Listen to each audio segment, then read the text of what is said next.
つの場で警察官、検察官、支援者、医師、看護師、セラピスト、弁護士ほかさまざまな専門家が共に働いています。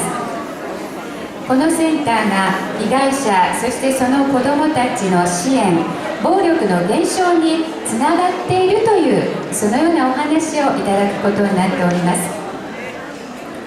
本日ですね、どうしても会場にお越しになられなかった方、お友達の方で会場に来られなかった方がいらっしゃいましたら、また再度じっくりお聞きになりたいという方のために、今回の基調講演はインターネットで掲載させていただきます。この度の事業の助成をいただいております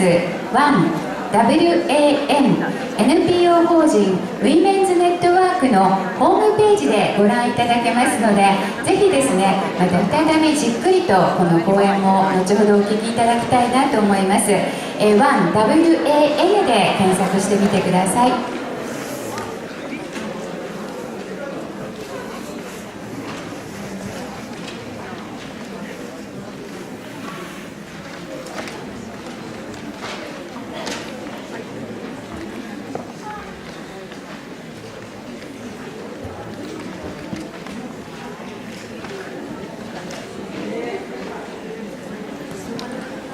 今一度お知らせを申し上げます。受付にチケットの置き忘れがございました。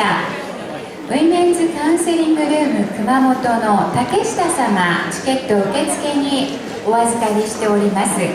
また本日夜7時より会場を変えまして、オアシスホテルで、交流会がございます。まだ少しですね、お席に余裕がございますので、事前に申し込みはされていない方でも、参加されたいという方はですね、受付にご相談ください。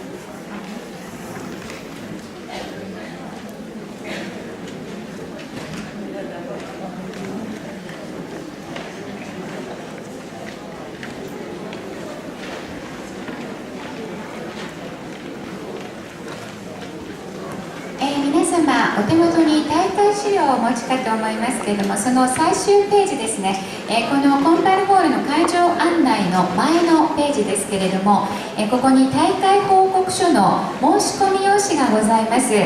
本日の第19回の全国シェルターシンポジウムの大会申し込み書が欲しいという方はですね、こちらに、宛名と送付先をお書きの上、本日金額を添えてですね、受付にお申し込みいただきたいと思います。本日代金とご一緒に受付にお申しいただきたいと思います。またメールでも受付をしております。1月31日まで受け付けておりますが、代金が口座振込となりますので、そちらご面倒だわという方はですね、ぜひ本日ですね、こちらに用紙にお書き込みの上、代金2000円かかりますけれども、お申し込みしていただきたいと思います。よろしくお願いいたします。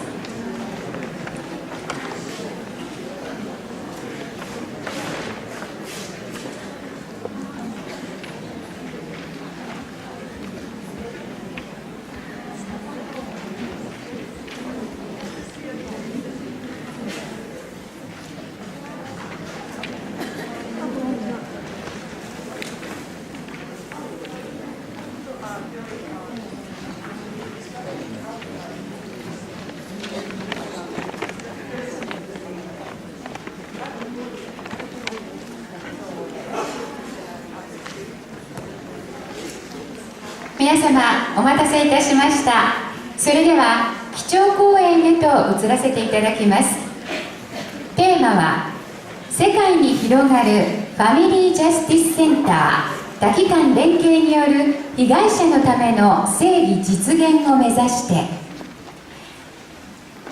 この運動の先駆者であるケイシー・グウェインさんを講師にお迎えして講演をいただきます。通訳をしてくださいますのは NPO 法人レジリエンスの中島幸子さんです。それではお二方をお迎えしたいと存じます。大きな拍手でお迎えください。ケイシー・グウェインさん、そして中島幸子さんです。それではよろしくお願いいたします。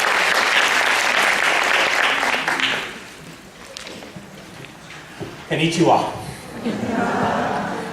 And that is the end of my speech in Japanese. 日本語でお話しできるのはそこまでとなります。It is a great honor to be here from San Diego, California, to be with you all today. 今日サンディエゴからこちらに参らせていただきまして、ここでお話をさせていただくことをとても光栄に思っています。I never imagined when I became a prosecutor 32 years ago that I would one day be standing in Oita, Japan. 32年前に私が検事になった時には32年後にこうやって日本の大分県でこの話をさせていただく自分がいるということは想定できませんでした。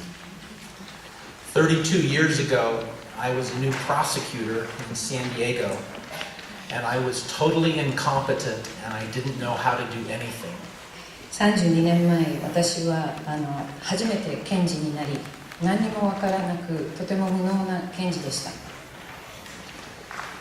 And I was sick the Friday of the first week that I became a prosecutor. I was homesick. 最初に検事になった第1週目を覚えているんですけれども、その週の金曜日、私は病気だったので、仕事を休んで家にいました。And that was the day that all the prosecutors chose their special area of interest. 私が欠席している間に他の検事さんたちがそれぞれの担当部署を決める会議を行っていました。And when I came back after the weekend, only one area had not been chosen. And that was child abuse and domestic violence. その週末が明けて私が自分の事務所に戻った時には一つだけのポストが空いていて、その担当する分野というのが子供に対する虐待とドメスティックバイオレンスでした。So I was totally incompetent and I became the child abuse and domestic violence prosecutor. この無能な自分がその、子供に対する虐待と DV の担当となる検事となってしまったのです。And I am still doing this work 32 years later because a group of feminist women invested their life in me. この活動を32年経った今でも続けられているのは、その頃に私に手助けを差し伸べてくださった草の根の活動をしてこられた女性の方々がいらしたからです。At the beginning of my career, I had the opportunity to prosecute a judge in San Diego for beating his pregnant wife. 私がその仕事を始めた頃に、ある裁判官は自分の妻に対し妊娠している妻に対して暴力を振るったことで逮捕されました。その事件の検事として担当したということを今でも覚えています。And I lost the case on television. それはテレビのニュースでも報道されるようなケースでしたが、私は残念ながら負けてしまいました。And I thought my career was over. その時に私のこのキャリアというものはここで終わったって感じました。But the founder of the domestic violence shelter, whose name was Ashley Walker, came to see me right after I lost the trial. でもその私が裁判負けてしまったすぐ後に、私のところに、この DV の活動をずっとしてこられたアシュリー・ウォーカーさんという方が来てくれました。And she said, "You need me in your life." その時に彼女に言われたのは、あなた手助けできるのは私しかいない。And she said, "I need you in my life." そして同時にあなたの活躍は私の活動にとって必要です。That was 32 years ago. それが32年前です。Today, Ashley Walker is retired. She no longer runs the shelter. 32年前にはシェルターを運営していたアシュリー・ウォーカーさんは今はリタイアされています。She is the president of the board of my organization, Alliance for Hope International. でも彼女は私が今運営している Alliance for Hope International っていう団体の理事の役目を務めてくださっています。She's my boss. 彼女は私のボスです。And she's one of my best friends. そして私の親友でもあります。And after I met Ashley Walker, I met another amazing woman named Gail Strack. アシュリー・ウォーカーさんの後に出会えた、素晴らしい女性っていうのはゲール・スタックさんです。She was a criminal defense attorney and then she became a prosecutor. 彼女の経歴っていうのはもともとは刑法に関わる裁判で弁護する側の弁護士さんでしたけれども、その後に検事さんになられた方です。And then I met a police officer named Ann Odell, who was a survivor of domestic violence. その後に出会ったのがアン・オデルっていう別の女性で、彼女は警察官でもあり、そして DV のサバイバーでもあります。And we started building a small group of people between shelter professionals and police officers and prosecutors to work together. その人数のメンバーが集まったところで、私たちはお互い協力し合うことによってシェルターから代表される方、警察、それから検察、そういったメンバーが揃い一緒に活動を始めようということになりました。 And in 1989, we created a dream together. そして1989年に私たちが願う夢を叶えることができました。 Our dream was to create a place where all the services for victims could be under one roof. その夢とはどういうことかっていうと、サバイバーの方が必要としているサービスをすべて一つの屋根の下で受けられるっていうものを作り上げるということです。 Where victims could come one place for everything they needed. どういう意味かというと、被害に遭われた方が一箇所の場所にたどり着くことによって、その人が必要としていることをすべてそこで受けられる、そういう場所です。 To talk to advocates. 例えばそこでアドボケートの人たちに相談す To る、 talk to police officers 警察に相談する、 and prosecutors. 検事にも相談する、 To get medical services. 医療サービスを受ける、 To get civil legal services. 民事的な、サービスが必要な場合はそこで受ける、 To get counseling for themselves カウンセリングをそこで受ける、 and for their children. 子どもたちが必要であれば子どもたちもそこで受けられる、 To get job training. 仕事に就くためのトレーニングを受ける、そのそこで行う、 To get transportation assistance. 交通で何か不自由さがある場合はそこでのアシスタンスを受けるということ、 And to get spiritual support. それから信仰的なアシスタント、手伝いが必要な場合はそこでも受ける、 All in one place. それが一箇所でできるんです。 And we wrote our dream down. その夢を私たちは書き上げました。 And we took it to a meeting with all the powerful people in San Diego. サンディエゴ市の中で力を持っている人たちのところに私たちの夢を届けに行きました。 The mayor, それは誰かというと市長さんです。 the elected prosecutor, それから検事さんの中でも一番権力のある検事さんのところ、 the head of city government, それから市の中で権力を持っている行政の the 方、 head of county government, 軍で力を持っていらっしゃる方、 the police chief. 警察庁、 And we did a presentation. そこで私たちはプレゼンを行いました。 We didn't have PowerPoint. その時にはパワーポイントはありませんでした。 We used a flip chart. 一個一個めくるような紙芝居みたいなのを作りました。 And after I finished my presentation, they all kind of laughed. 私はそこでプレゼンしたんですけれども、終わった後にみんなに笑われてしまいました。 And they said, "Thank you for coming. 来てくれてありがとうございます。 That idea is impossible. そんなの不可能ですって It will never happen." そんなことを実現することはできませんって。 And we all walked out of the meeting in 1989. 1989年、私たちはその場を去るときに、 And we said, "One day it will happen. We will do it together." でもこれは絶対実行して可能にしてみせるって私たちは誓い合いました。 It took 13 years for us to create that dream. その夢を叶えるために13年その後かかりました。 But in 2002, we created the San Diego Family Justice Center. でも2002年にサンディエゴでファミリージャスティスセンターっていうものを作ることが実際にできました。 And today we have 137 family justice centers in the United States. そしてその後、今現在、ファミリージャスティスセンターっていうところは、場所はアメリカで137県にまで広まっています。 And we have similar centers in 20 countries. そしてアメリカ以外に20カ国でファミリージャスティスセンターがすでに建てられています。 And our dream is that more and more centers will be created around the world そして私たちの夢っていうのは、これが世界中に広まるっていうことです。 that will focus not only on serving victims and their children, その被害に遭ったサバイバーの人や子どもたちだけではなく、 but holding men who abuse women accountable for their violence. その女性たちに対して暴力を振るった男性たちがきちんと責任を取るような、そういうような社会を作るために。Today I would like to share some of that story with you as we think about all of the opportunities we have to make a difference in the lives of survivors. 私たちにとってどういうことが可能性を持つか、どういうことが私たちにとって良いチャンスになるかということについて、今日のこれからのお話の中で少しずつお話をさせていただければと思っています。The Family Justice Center vision is not a different vision than shelters. ファミリージャスティスセンターの発想というのは、シェルターとそれのすごくかけ離れた発想ではないです。Shelters are crucial in protecting women. 例えばシェルターは女性たちを守るためには不可欠な施設です。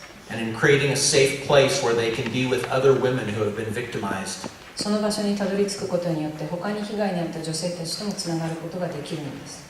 But women can't live their whole lives in shelters. でも女性たちがじゃあ延々とシェルターに滞在できるかというと、それはできません。And after they leave the shelter, they need a community to belong to. ですからシェルターを去った後に、その傷つきを抱えた女性たちがコミュニティの中でつながりを感じ続ける居場所が大切なんです。 Where they feel support and power.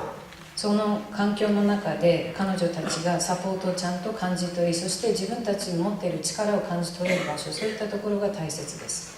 And being a survivor doesn't produce shame. そしてサバイバーであるということはシェイン、恥をもたらすことではありません。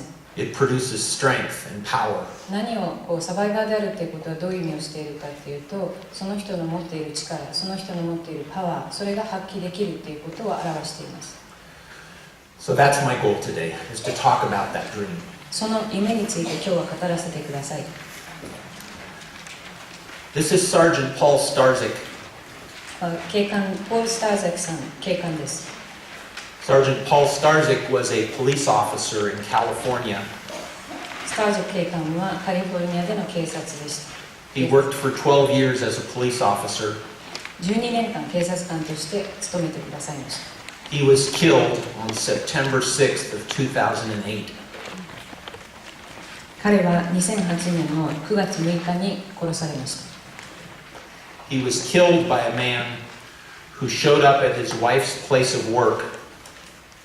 彼は誰に殺されたかというと、ある女性に対して暴力を振るっていた加害者に殺されてしまいました。彼女の職場にその彼が現れて、 And told his wife that he was going to kill her and kill their children.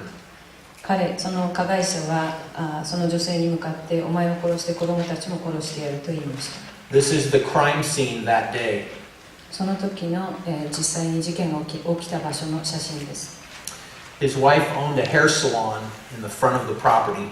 この場所のところにその女性はヘアサロンを経営していました。 And she lived in an apartment building behind the hair salon. そのヘアサロンの裏側にアパートがあって、彼女はそこに住んでいました。 And after he tried to kill his wife in the hair salon with a gun, そして彼女をそのヘアサロンで銃で殺そうとした後に、 she ran to the apartment building to protect her children.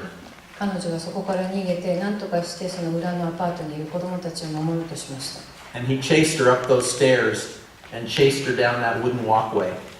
その加害者はその階段を彼女をかけて、そしてその先に続いているその廊下みたいなところも彼女を追いかけ回しました。 And she got into the apartment and tried to close the door, and her husband put his foot in the door and pushed his way in. 彼女は一生懸命そのアパートの玄関のドアを閉めて、その自分の夫を入れないようにしましたけれども、夫が自分の足を挟んでこじ開けてしまいました。 And then he closed the door. そしてこじ開けて自分が入り、ドアを閉めてしまいました。 As the police officer, Sergeant Starzyk, was running around that corner by the wooden walkway.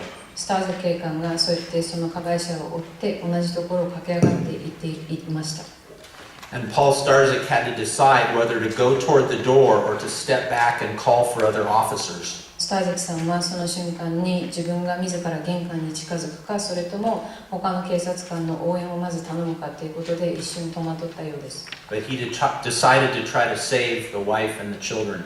でも彼は最終的にそこにいる女性とその子供たちを守ろうとしてくれました。 So he ran down that walkway. そしてその廊下を突き進みました。 And the man, the husband, opened the door and fired 4 times with his gun. そしてその時に加害者である夫が玄関のドアを開けて警官に向けて4発銃を撃ちました。 And Paul Starzik was shot all 4 times. そしてその4発ともがそのスターザ警官に当たってしまいました。 He stumbled and fell on the walkway there. 彼は撃たれた後に階段を転げ落ちました。 And he bled and died. そこで出血が多量で亡くなってしまいました。 But not before Sergeant Starzik fired his gun into the door of the apartment. でも彼は自分の命を失う直前に玄関に向かって銃を発射しま And した。 killed the husband. そして加害者を殺すということをしました。 And saved the wife and her 3 children. そしてその妻と子供たちを守ることができました。 I found out about this murder about 3 months after it happened. この事件が起きて3ヶ月ぐらい経って私はやっとこの事件のことを知りました。 When I was invited to train in this community about domestic violence. なぜしたかというと、そのコミュニティの中で DV の研修を行ってくださいっていうことを依頼されていたからです。 And I went to the courthouse and I made a request for the restraining order, the protection order application that the wife had filed against her husband. でその時にその研修のために私は裁判所に行って、その妻であった女性がその夫に対して取っていた接近禁止命令のその記録を見せてくださいと頼みました。 And I read the application at the courthouse. でその裁判所で実際にそれを読みました。 And she said she'd been slapped, she said she'd been punched, she said she'd been kicked. その中に書かれていたのは、夫に平手で殴られていた、げんこつで殴られていた、それから蹴られていたということです。 But she said one other thing. でももう一つ書いてありました。 She said she'd been choked. 彼に首を絞められたことがあるって書いてありました。 And it was the first time that I began to study men who strangle women. その時から私はその自分の相手をパートナーの首を絞める人たちのことを研究し続け調査し続けています。 And we began to realize that men who hit women are different than men who choke women. そこで分かってきたのは、その女性を殴るっていうことをする加害者たちと女性の首を絞める加害者たちとの違いです。 Men who hit women are cowards. 女性を殴る男性たちは卑怯者です。 But men who choke women are killers. 女性たちの首を絞める加害者たちは殺人者です。 And he strangled his wife before he killed a police officer. この加害者は自分の妻の首を絞めていたわけですね。警官を殺す前の段階で。 And we realized as soon as a man puts his hands around a woman's neck, ですから私たちが学んだのは、男性が女性の首に手をかけるということは、 he has just raised his hand and said, I'm a killer.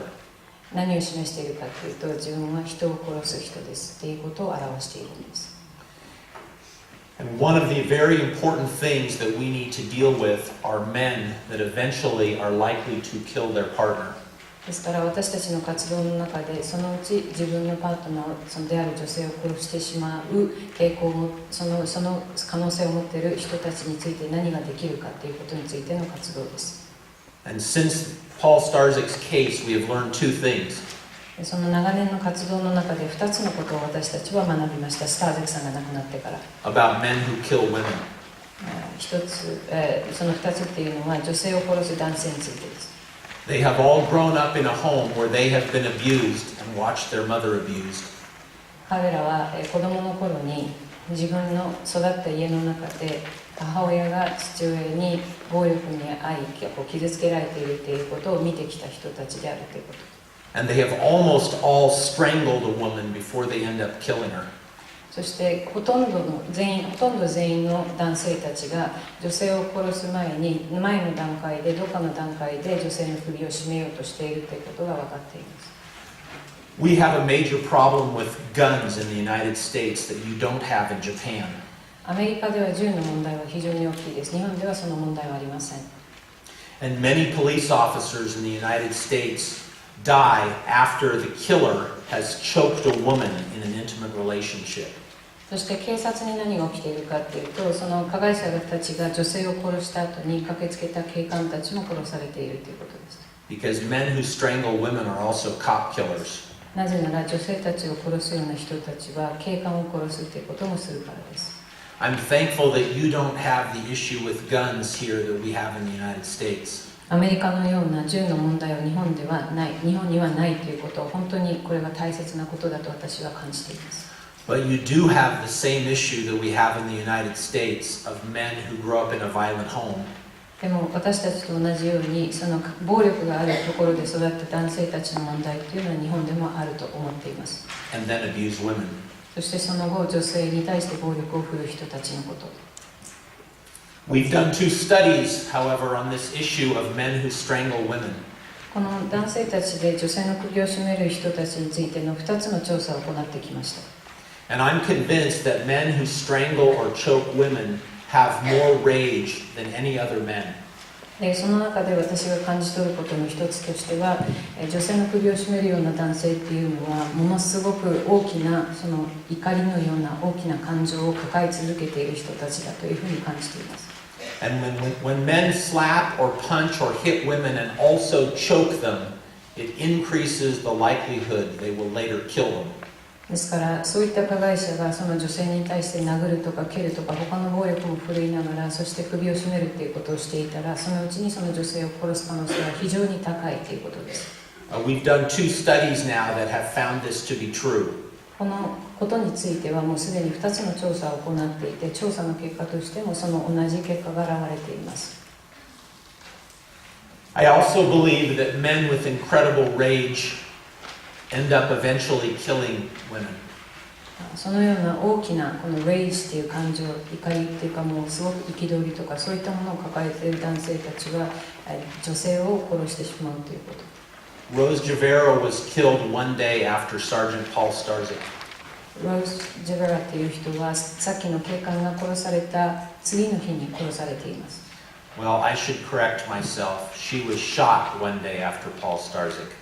きちんとお伝えするとすれば彼女はそのスターリックさんが殺された翌日にやはり撃たれて殺されています。She lived in a vegetative state with a bullet in her brain for 6 years. その後6年間の間彼女はその弾丸が頭の中に埋め込まれた状態で意識のない状態で6年間生き続けました。6 years later, she died of pneumonia. そして肺炎で6年後に亡くなりました。She was married and had 4 children. 彼女は結婚していて4人子供がいました。And she did what everybody says you're supposed to do if you get abused. 彼女はその暴力に遭っているんであればこうしなさいということをちゃんとその通りに従っていて生きていました。She left her abuser. まず加害者から離れていました。She went into hiding. 隠れていました。And she tried to protect her 4 children. そして4人の子供を一生懸命守ろうとしていました。But her husband, Charles Garner, stalked her. でも夫であるチャールズ・ガーナーという人は彼女に対してストーカー行為をしていました。For 2 months. 2ヶ月ずっと。And then he finally ended up shooting her. そして結果として彼女を殺してしまったんです。If he hadn't had a gun, he probably would have stabbed her or choked her. もし銃を持っていなかったとしても多分彼女を刺したり絞め殺したりするということをしていたような人です。And when I met Rose Javero, she was in a hospital bed. 私がこのローズ・ジェベラさんに会ったのは彼女が病室にいた時です。And she couldn't talk. その時にはもう話すことできませんでした。And they said she had very little brain activity. そして脳もほとんど動いていないというふうに私は言われました。But her family asked us to raise money to support her children. でも彼女の家族たちに私がお願いされたのは彼女が残した子供たちのために何かちゃんと支援ができるように資金を集めてくださいというお願いでした。So for 6 years I visited her. ですから6年間の間私は彼女の病室に通い続けました。I held her hand. その時に彼女の手を取って My daughter wrote her a song. 私の娘も一緒に行って彼女のために歌を作ってしたりしました。I saw her cry when her children came to visit. 4人の子供たちが彼女のお見舞いに来た時には彼女が涙をしているのを見ました。I saw her cry one year at Christmas when I was reading to her. 私があるクリスマスに彼女に本を読んでいる時に彼女が涙したのも見ています。And I believe she did know what was going on. それを見ていて彼女はちゃんと意識があって何が起きているかを意識しているということを私は感じています。And after I studied all of the history of her marriage, そして彼女がどういった結婚生活を送っていたのかということを私が調べた後に、I found out that her husband used to choke her with one hand, just like this, and push her up against the wall. その中に記載されていたことっていうのは、その夫である男性はやはり片手で彼女の首を絞めながら彼女の体を持ち上げるということを何度も繰り返していたということです。So long before he killed her, he had raised his hand and said he was a killer, and nobody paid attention. ですから彼女が実際に殺される前にそういった警報が何度もあり、その中で彼がしていたことっていうのは自分が殺人者であるっていうことをしていたのにもかかわらず、それを止めることを私たちはできなかったのです。The truth is that violence never starts at a very high level. 暴力っていうのがすごく高いレベルでスタートするっていうのは間違った発想です。It starts at a low level. もっと低いところからスタートしています。It starts with verbal and emotional abuse. 低いところどういうことかっていうと、例えば言葉の暴力とか、感情的に感情を傷つけるようなそういった暴力からスタートします。And with pushing and slapping. それから、平手で打つとか、そういう暴力からもに続きます。And if we don't intervene at that low level, it escalates over time. でそういうレベルからスタートしているときに私たちが何かをしなければもっともっと大きな暴力につながってしまうのです。Rose's mom told me that she thinks she was hit for 5 years before he choked her. ローズのお母さんから聞いた話では、ローズが首を実際絞められるまでの5年間、その前の5年間に何度も何度も夫から殴られていた様子だったということを聞きました。She lived in Las Vegas, Nevada, ネバダ州のラスベガスに住んでいました。and the community failed her そのコミュニティでも彼女を守ることをできていませんでした。 because no one ever stopped Charles Garner. なぜならその夫のチャールズ・ガーナーを止める人たちがいなかったからです。The children are so heavily impacted as well. 子供たちはとても大きな影響を受けています。 Today in my time, I will talk probably more about children than anything else. 私はどっちかというと今日のお話は子供たちに焦点を当ててお話をする時間を多くしたいと考えています。 It's important to help adult survivors. 大人のサバイバーたちをサポートするのももちろん大切です。 But if you really want to stop domestic violence, you have to change that with the children. でもドメスティックバイオレンスの問題を本当に根絶しようと思った時には子供たちから始めるっていうことをしなくてはなりません。 Because many men that abuse women could have gotten help when they were young boys.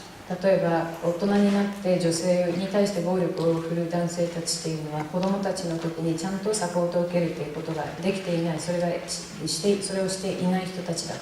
And many young girls need to know that they don't deserve that when they're young, not when they're adults. そして女の子たちが自分が暴力にあってもそれを仕方がないっていうふうに諦めないようにするためには彼女たちが子供の時にそれを学ぶ、そういうチャンスが必要なんです。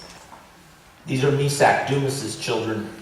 これはミーサク・デュムサクさんたちの子供たちです。 He was prosecuted twice in Florida for domestic violence. この加害者はフロリダ州でドメスティックバイオレンスに2回事件化された事件があります。 He too had choked his wife, 彼も自分の妻の首を絞めています。 and they only put him in jail for 2 days the first time he was arrested. 最初に逮捕された時に彼は刑務所に2日間しか入っていません。 And the second time he was arrested, they put him in jail for 4 days. 2回目に逮捕された時は4日間のみです。 And when he was sentenced, he was given a counseling program for anger. そしてその刑を受けるときに裁判所がどういう判決を出したかというと、その怒りを管理するためのプログラムに参加するようにということだけです。 Once a week for 4 weeks. 1週間に1度、そして4週間のみです。 2 days after he finished the program, he slit the throat of all 5 of those children. そのプログラムを終えて2日後にその加害者はこの子供たち一人一人の首を切りつけて殺しています。 And slit the throat of his wife. そして妻の首も切って殺しています。 They're all buried in Collier County, Florida. フロリダ州のカウヤー郡というところに彼らは葬られています。 And he's now living in Florida in a prison for the rest of his life. その加害者はフロリダ州の刑務所の中で今後人生最後までそこで過ごすということになっています。 Because the community failed to hold him accountable before he killed his family. なぜならそのコミュニティでもここに移されている彼らの命を守るということをコミュニティができていなかったからそういうことが起きたのです。These are two judges who were killed in the last 6 years in the United States. Both judges were killed by men with a history of violence against women. 過去6年間の間アメリカにいる裁判官2人 DV の加害者に殺された2人の裁判官です。The reality is that after people are killed, we try to study it. 人が殺されてから初めて私たちはそのことについて学ぼう、調査しようとします。This is one of those studies in the United States. これはアメリカで行われた調査の結果です。From the state of Georgia. ジョージア州の調査です。And what they found was that when women come forward for help, they go lots of places for help. その中で分かってきたことっていうのは、暴力に遭っている女性っていうのは自分が必要としている支援を受けるためにはいろんなところに行かないといけない。They talk to their friends. 友達に相談したり、They talk to their family. 家族に相談したり、They talk to their church or to their spiritual community. 教会に所属していれば教会にいる人たちに相談したり、 Sometimes they get treated at hospitals. 病院で、何らかの支援を受けているときには病院のスタッフに相談していた They り、 call the police. 警察に通報していたり、 They sometimes try to get a protection order. 接近禁止命令を申請していたり。 And all of those entities don't talk to each other. でもそうやって彼女たちに支援をしている人たち同士の話し合いが起きていないんです。 And they're all in different places. で違うところにそれぞれがいるんです。存在しているんです。Because we don't create a community where survivors can belong. なぜそうなっているかというと、サバイバーの人たちが自分の居場所と感じられる場所を私たちのコミュニティというのはそれを提供していないからそういうことが起きているんです。 Shelters create that community, but it's for a very short time. 例えばシェルターはそういった意味で大切な場所で、彼女たちが自分の居場所って感じられる場所を提供していますが、短期間になってしまうっていう残念なところがあります。 And I believe that community shouldn't just help survivors, it should help children too. でそういったコミュニティがなぜ必要かというと、そういった暴力に遭った女性のためだけではなくて、そこで影響を受けている子どもたちのためにも必要だからです。 And part of the responsibility of that community should be to cause men to be accountable for their violence. そしてそのコミュニティっていうのは同時にそういった女性や子どもたちを傷つけている加害者たちがきちんと責任を取るように取らせるような仕組みを設けなくてはなりません。 So these are some of the things I'd like to talk about today. これが今日お話をしたいいくつかの項目です。 Because I believe that everybody working together are more powerful. なぜならみんなで力を合わせる方がよっぽど力がつくからです。 I also believe that what happens to children in violent homes is very important. そして暴力が発生しているような環境で育つ子どもたちについて私たちが焦点を当てていくことも非常に大切だと感じています。 And I believe the job of police officers and prosecutors is to hold abusive men accountable. 警察官、そして検察の人たちはそうやって暴力を振るった男性たちがきちんと責任を取るという制度を作るその責任があると感じています。 And I don't think it's the responsibility of the victim to prosecute or press charges. 被害に遭った女性たちが訴訟を起こさないといけない、訴えなければいけない、そういうことをしなくてはならないということを変えていかないといけないと思っています。 When I became a prosecutor, every case was getting dismissed. 私が検事になった頃はこういった事件の場合はほとんどがその裁判までたどり着かずにのままになっていました。 Because the police would say to the victim, do you want to press charges?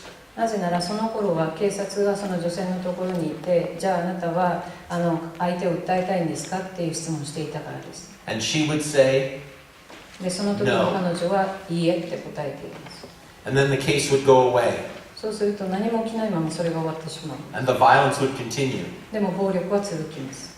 So we made a decision 30 years ago that we would prosecute men whenever we could prove a case.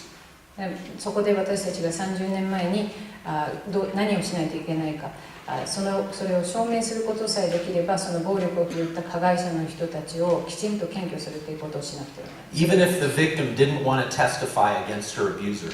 その傷ついている女性たちが自分たちはその訴訟を起こしたり訴えたりしたくはないっていう場合でも私たちがしないといけない。And we let the victim choose not to testify, and we used other evidence to prosecute him. ただ女性たちが裁判で自分たちが証言をしたくないという場合は証言せずに他の証拠を集めてそこで提示するという方法を見出していかなくてはなりません。So two things were happening in our city at the same time. その頃にですから2つの大きな動きが発生していました。We were working together, police and prosecutors and advocates. ですからその頃は警察、検察、そしてアドボケートの人たちが一緒に協力し合い始めた。And we were prosecuting cases even if the victim didn't want to be part of the process. そして、被害に遭った女性たちがそういった裁判に一切関わりたくないって言った場合でも私たちが代わりに進めるということをし始めた。Which was okay, それは OK です。 because she was scared. それはなぜ OK というか、その彼女たちがなぜそれを拒否するかというと、すごく大きな恐怖心を抱え And て she was financially dependent on her abuser. あるいは彼に経済的に頼らないといけない状態だったからで And す。 she didn't have any power in the relationship. その関係性の中で権力を持たされていないからです。 And by working together and prosecuting cases aggressively, ですから私たちがそういった加害者に対して検察として動いて検挙するということを続けることによって、domestic violence homicides went down 90%. DV による殺人という事件が 90% 減りました、私たちの地域。 And I believe today that should be our goal, is to get services to work together and to aggressively hold abusers accountable. ですからどの地域でもやはりそれを目指すということは非常に大切だと思います。それぞれの機関が協力し合って、そしてそのサバイバーを助けるだけ、サポートするだけではなくて、加害者の人たちが責任を取るという両方をしないといけない。I do believe too that we need to find police officers that truly care about these issues. そして警察の中でこういった問題に本当に関心をきちんと持っている人たちをもっと見つけていかないといけない。And prosecutors that care. 検事の人たちでもこういった問題について真剣に取り組もうとしている人たちをもっと増やさない。And judges that care. 裁判官も同じです。増やさないといけない。I don't believe that we can change the mind of every police officer and every prosecutor. 検事や警察の人たち、すべての人たちの考えを変えるということは不可能だというのは分かっています。But I believe we can build small groups of people that can work together. でも少ない数であったとしても、そういった人たちを集めることによって、To change the world for survivors. サバイバーの人たちの生き方、人生を変えることを私たちにはできるはずです。And I do believe sometimes we have to stand up to those that abuse their power. そして自分の持っている権力を乱暴に使うような人たちに対して対抗するっていうこともしなくてはいけません。In San Diego, one of the first things I had to do was to make it against the law if police officers mistreated battered women. 私が検事になってから最初にやったことのいくつかの中で、警察官がもし DV で被害に遭った女性に対して新たに傷つけるようなことをしたときには、その警察官を罰する制度を設けたということです。And we had a small group of police officers that were willing to help us. それを実際可能にするためには、警察官の中で私たちに協力してくれた人たちがいたからです。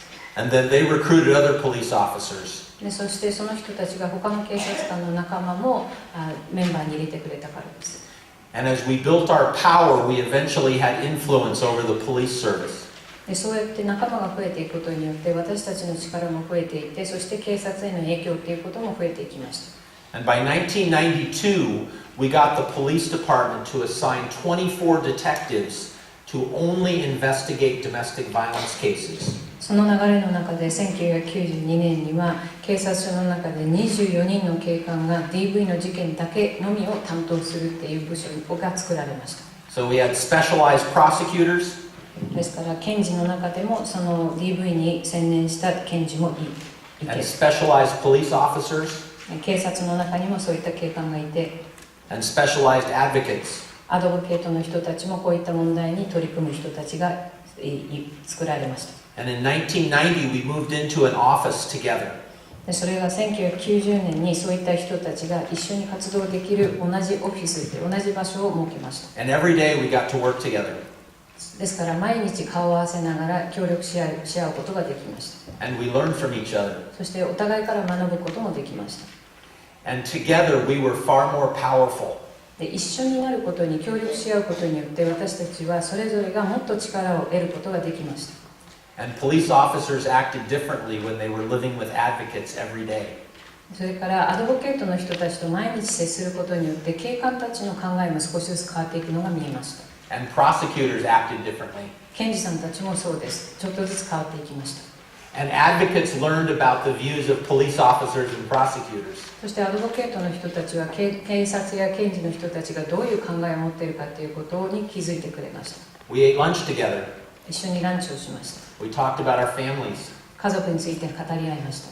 A number of us dealt with issues like cancer 例えば家族の中でがんにかかっている人の話とか、 and the death of a child.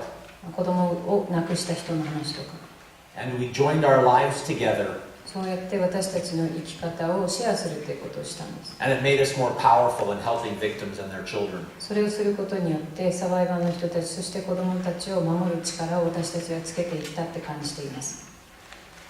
And we began to learn about trauma そしてトラウマについて学び続けてきました。 and the impact of trauma on children. トラウマが子供たちにどのような影響を及ぼすかということについて。 And we began to realize that not only do batterers come from abusive homes, そして学んだことのうちの一つとしては、その加害者が育った環境で暴力を経験していたということ以外にも、 so do terrorists, テロリストたちも同じだということについて学んできました。 and so do mass murderers. それから何人も殺すような殺人者の人たちも同じだということ。 This is Andreas Lubitz. アンドレアス・ルーベツの写真です。 Andreas Lubitz was a pilot for German Wings airline. アンドレアス・ルーベツっていうのは数年前のドイツの飛行機会社のパイロットでした。 Andreas Lubitz was 27 years old when he flew a plane into the side of a mountain in Europe. 27歳で彼は自分が操縦していた飛行機を山に叩きつけました。 He locked himself in the cockpit and killed 149 people when they crashed. コックピットに自分だけとして他の人たちを締め出して149人のお客を乗せた飛行機を衝突させました。 This happened in March of 2015. 2015年の3月に起きた事件です。 Within 24 hours, news stories began to be told in the news on the BBC and on CNN. 24時間以内に CNN や BBC ではこのニュースをどんどん報道し始めました。 And these are the things they said about him. ここに書いてあるようなことをそういったニュースの報道の中で言われ続けました。 He was happy. 彼は幸せそうだった。 He gave off a good feeling. いい感じがする人だった。 He was a quiet and friendly man. 静かでフレンドリーな人だった。 And then as the news stories began to go away because other stories took over the news. そしてだんだんと他のニュースが入ってきて、このニュースが薄れていきました。 A week later, そして1週間後に、 these are the things that started to come out in the news about him. こういうような意見がどんどん少しずつ上がってきました。 He was depressed. 彼は落ち込んでいた。 He was in counseling. カウンセリングを受けていた。 His girlfriend was pregnant ガールフレンドが妊娠していた。 and she broke up with him 彼女は彼と別れたばかりだ。 because she was scared of him. なぜなら彼のことを怖がっていたから。 Because he was a control freak. コントロールをものすごくかけてくる人だった。 And he tried to tell her what to wear and who to talk to. 彼女に対して誰と話していいか、誰と接していいかということを指示するような人だ。 And she was trying to separate from him the day that he died. そして彼女は彼から別れようと一生懸命していた日に彼は自分死にました。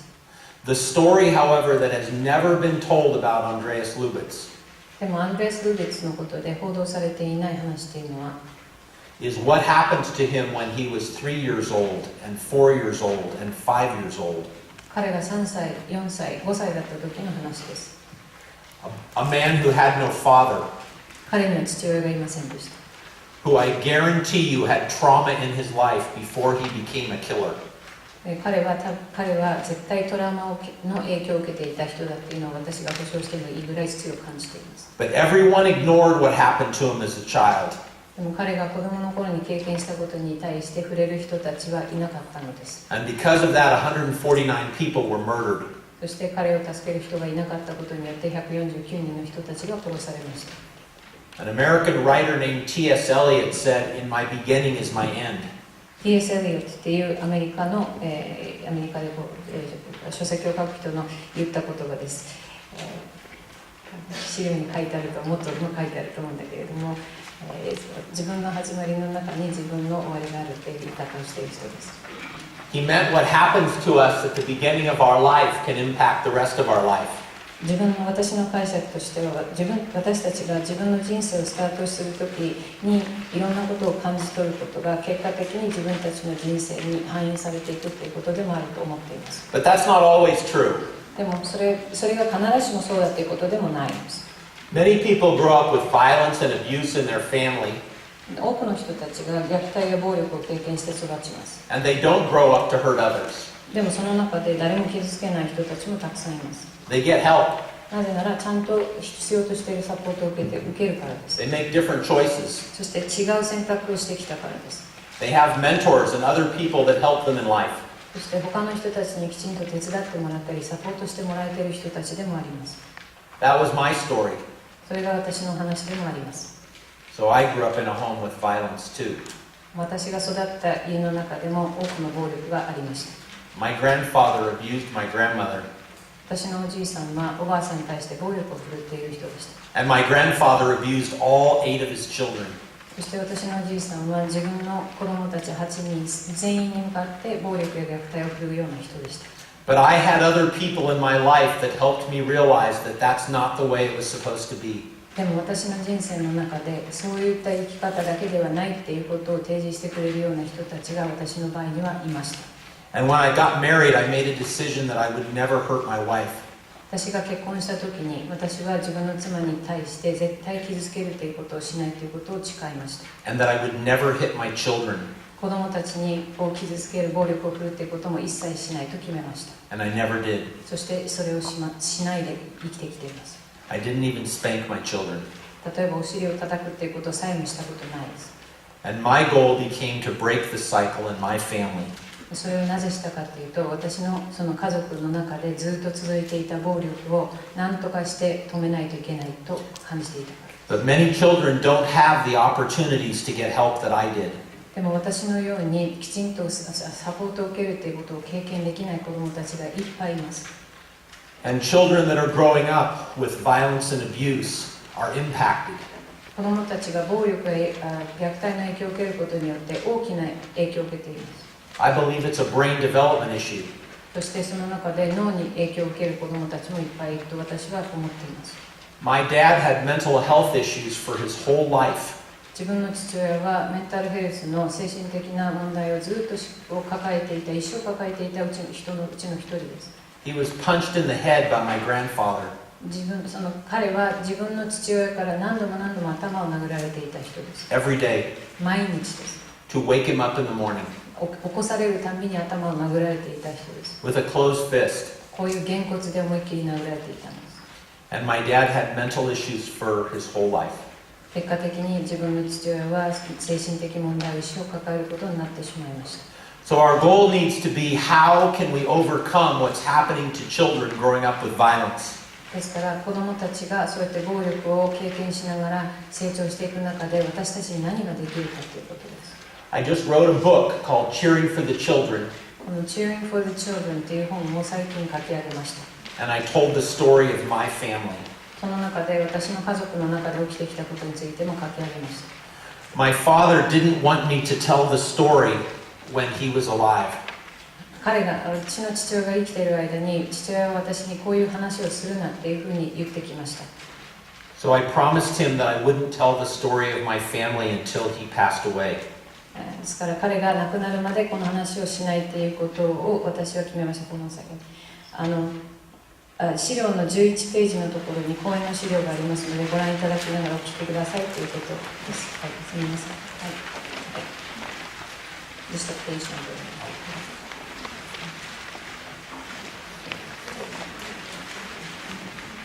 I interviewed my 3 children for the book. この本を書くために私には3人の子供たちがいるんですけれども、その3人の子供たちのインタビューも行いました。They're all adults now. 今3人とも大人になっています。and they're all married. 3人とも結婚しています。 And my wife and I have grandchildren. そして孫も、私の妻との間に孫もいます。 And now my daughters are in relationships with men who respect them. 私の娘たちはちゃんと彼女たちを尊重する男性たちとの関係の中にいます。 And my son married a woman that he honors and respects. 私の息子はきちんと自分の相手である女性を尊重する息子に育ってくれました。 And the generations of violence are stopping in my family. だから私の、この家族の中で何世代にもわたって続いていた暴力を止めることができました。 But one of the things that I talk about in Cheering for the Children この Cheering for the Children という本の中で語っていることのいくつかですが、 is what we need to provide for every person to be happy and healthy. 一人一人の人が健康であって幸せを感じられるために何が必要かということについてです。 This is called Maslow's hierarchy. これはマズローの図です。 And it talks about everything that a person needs. でこの中に一人一人が必要なものが書いてあります。 Food, shelter, clothing, 一番下に例えば食べ物や居場所や洋服、 safety, 安全が次のそうです。 community. そしてその上にコミュニティがあります。 And then they need the ability to respect themselves. そして自分が自分を尊重するっていうのが一番上のところに来ています。 And if they have all that, そしてそれを全ての人が持っていれば they have hope in their lives. 何が得られるかっていうと希望なんです。 This is our goal for every person. これが一人一人が持ち続けるべき目標です。希望。 And even if someone suffers violence or abuse or sexual assault, もし誰かが暴力や虐待あるいは性暴力にあったとしても、 our goal is to help them heal. その中で癒され続けることによってその希望に向かうそのサポートを周りの人たちができるはずです。 In all of those areas. このすべての場所、このすべての項目の中で。 And our goal is to meet all of those needs. そしてこの中で一人一人が必要としているものを提供するのが私たちの役割でもあります。 But no one agency can do all of that. でも一つの組織だけでこれをするということは不可能です。 It takes lots of different professionals to help someone meet those needs. 一人の人がこういったことを達成するためにはいろんな人からのサポートが必要になるんです。 There's also another problem. そしてもう一つ問題があります。 It's called the Adverse Childhood Experiences Study.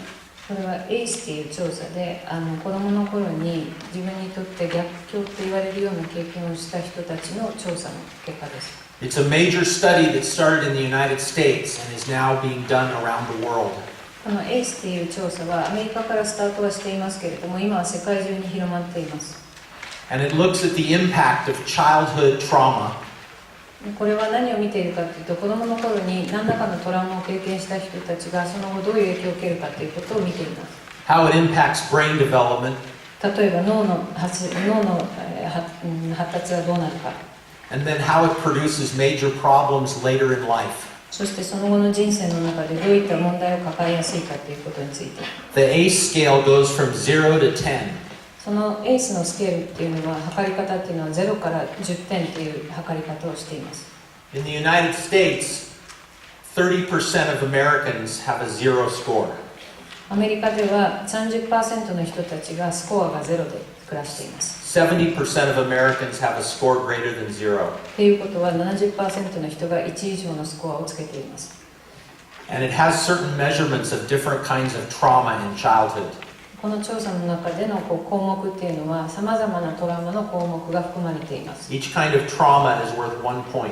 それぞれのトラウマがもしある場合は1ポイントっていうふうに10ポイントまで可能になっています。 And the higher your score is, そのスコアが高ければ高いほど the more impacts you have in your life later from trauma. その後にそのトラウマから影響を受けるその可能性がどんどん上がっていくということを示す調査です。 So in the ACE pyramid, instead of hope at the top, it says early death.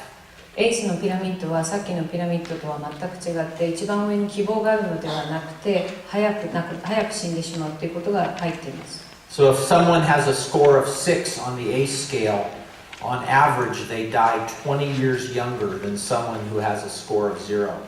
例えばエイスのスコアが6点の人はエイスのスコアが0の人と比べて if they have an ACE score of 6, on average they die 20 years younger than someone with an ACE score of 0. スコアが0の場合の人と比べたら A スコアが 6の人っていうのは0の人より20年早く亡くなってしまうということ、亡くなる可能性が高いということが分かっています。These are the 10 areas where the questions focus in ACE.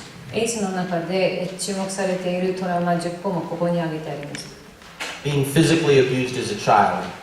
子供の頃に身体的虐待になっているか、 Being sexually abused as a child. 性虐待になっているか、 Experiencing verbal or emotional abuse. 言葉での暴力や精神的暴力にあっているか、 Or witnessing domestic violence between your parents. 親の間で DV が起きているのを目撃したかどうか、 Having a parent who's drug or alcohol addicted. 親のどちらかが薬物やアルコールの依存症の問題を抱えているか、 Or having parents who are separated or divorced. 親が離婚していたり別れているか、 Or having parents with a mental health issue. 親に何らかの精神疾患があるかどうか、 Or having a parent who went to jail. 親のどちらかが刑務所に入ったことがあるかどうか。I'm a 5 on the ACE scale. 私のスコアは5です。My father would have been a 6 on the ACE scale. 私の父親は測ることができれば6になっていたはずです。And I believe my grandfather would have been an 8 on the ACE scale. 私の祖父は8になってたと思います。And I'm very thankful today all of my children are a 0. 私の子供たちがこの調査を受けたときに全員0っていうスコアを出したことを本当に私はありがたいと感じています。And I'm thankful that I married a woman who was a 0 on the ACE scale. そして私と結婚してくれた相手の人が0であった人のことであることについても感謝しています。It doesn't sound good to say my wife's a 0. 自分の妻が0っていうのはそれだけ聞いたらすごくひどい言葉に聞こえますが、 But in this, that's a good thing. でもこの話の中ではすごくいいことなんです。I won't go through all of the impacts of ACE, but here's a few. エースのことを細かく話すことは難しいですけれども、ちょっとだけ話させてください。If you're a 4 on the ACE scale, the likelihood of being suicidal as an adult goes up 1,200%. 例えばスコアが4の場合は大人になって自死を検討する可能性っていうのが 1200% に跳ね上がります。If you're a 6 on the ACE scale, the likelihood of becoming a drug user goes up 4,600%. 例えばスコアが6の場合は大人になるまでの間に何らかの薬物依存症になる可能性が 4600% に跳ね上がります。And there are 33 different correlations in the ACE study. そしてエースの、調査の中で33の関連事項というものが見えてきています。Between childhood trauma それは子供の頃に経験したトラウマと and what you struggle with as an adult. 大人になってから経験する自分の抱えている問題との関連 You 性、 can see them all here. それをここで見ることができます。 Alcoholism, アルコール依存症、 heart disease, 心臓の問題、 liver disease, 肝臓の問題、 asthma, 喘息、 sexually transmitted diseases, 性感染症、 nicotine addiction. ニコチンの依存症。 Here's a very important piece. We just did a study in San Diego and we looked at who goes to jail in our community. サンディエゴで最近行った調査の一つとしてはどういった人たちが刑務所に入るかという調査があります。 And we looked at people that we arrest for child abuse, domestic violence, and sexual assault. でそこの研究の中で見たのは虐待、DV、性暴力で逮捕された人たちです。 And their average ACE score was 5.5. そしてその人たちのエースのスコアを測りましたが平均の数値が 5.5 でした。 I believe when they took the test, they were still rationalizing and minimizing what happened to them as a child. でもこのエースのテストを受けた時には多分彼らの中で自分が経験したトラウマに対して多分否定がかなりあった上でのスコアだと思ってます。 So I think their scores are actually probably higher. その否定が外れていればもっと高いスコアが出てくると私は思っています。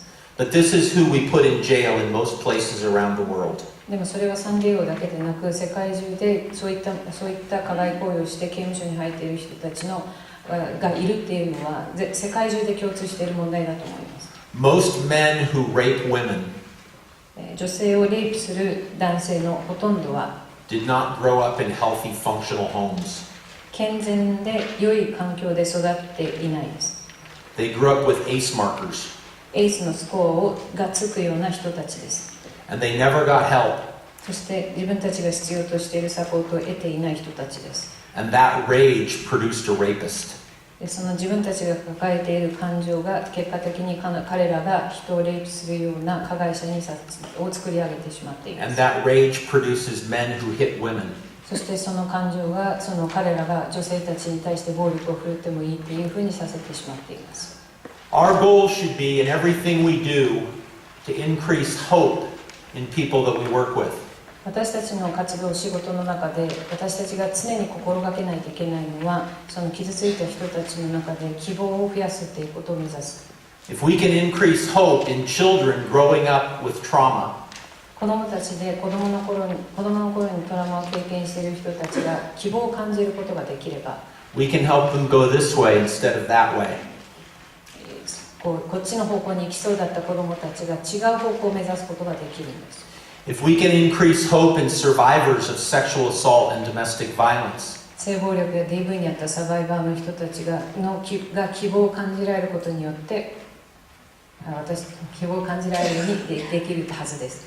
we can help them overcome the trauma they've experienced. それができればそれぞれが抱えているトラウマをずっと感じ続けるということを少しずつそれを乗り越えていくことができるはずです。 Instead of being destroyed by it. そのトラウマの影響によって苦しみ続けるということを変えられるはずです。 So in cheering for the children, I looked at all of the research that we have around the world of the impact of childhood trauma on adult health issues and adult criminality. この本の中で私が書いたことの一部としては世界中のいろんなデータを集めて子どもたちで子どもの頃にトラウマを経験した人たちが大人になってどういう健康の問題あるいは司法機関に関わるような行動につながっているかということについて調べ上げました。 And then I looked at the whole question of how do you overcome it? Because I do believe that children can grow up with violence and abuse and overcome it. そしてその次に私が考えたかったことっていうのはトラウマを子どもの頃に経験している人たちがどのようにしてその問題を乗り越えていけるようにできるのかっていう課題です。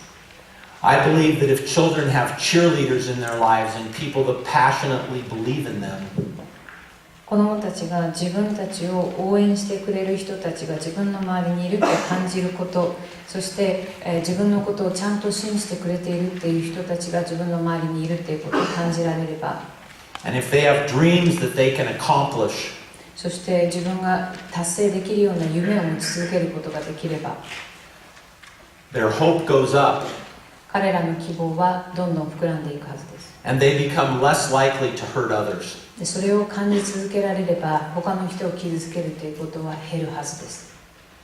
And I believe this connects to what we're talking about here today. そして皆さんがここに集まられた理由と今の話の関連性は強いと感じて But い it ま all す。 goes together. みんなつながっている話です。 I believe that we have to hold men accountable who are violent and abusive. 傷つける人、加害行為をする男性たちがきちんと責任を取るということを強くそう思っています。 I believe prosecutors have to go forward on cases even if the victim is unable to testify. 検事たちがそのサバイバーの人たちが証言するのは怖い場合であったとしてもそのケースに取り組み続けるということ。 And I believe we need to focus on prevention and intervention at the same time. そして介入するっていうことだけではなくてどうやったら暴力や虐待を阻止することを防止することができるかも考え続けないといけません。 When we arrest and prosecute for sexual assault or domestic violence, DV や性暴力で誰かを逮捕するときに we're at the bottom of the cliff.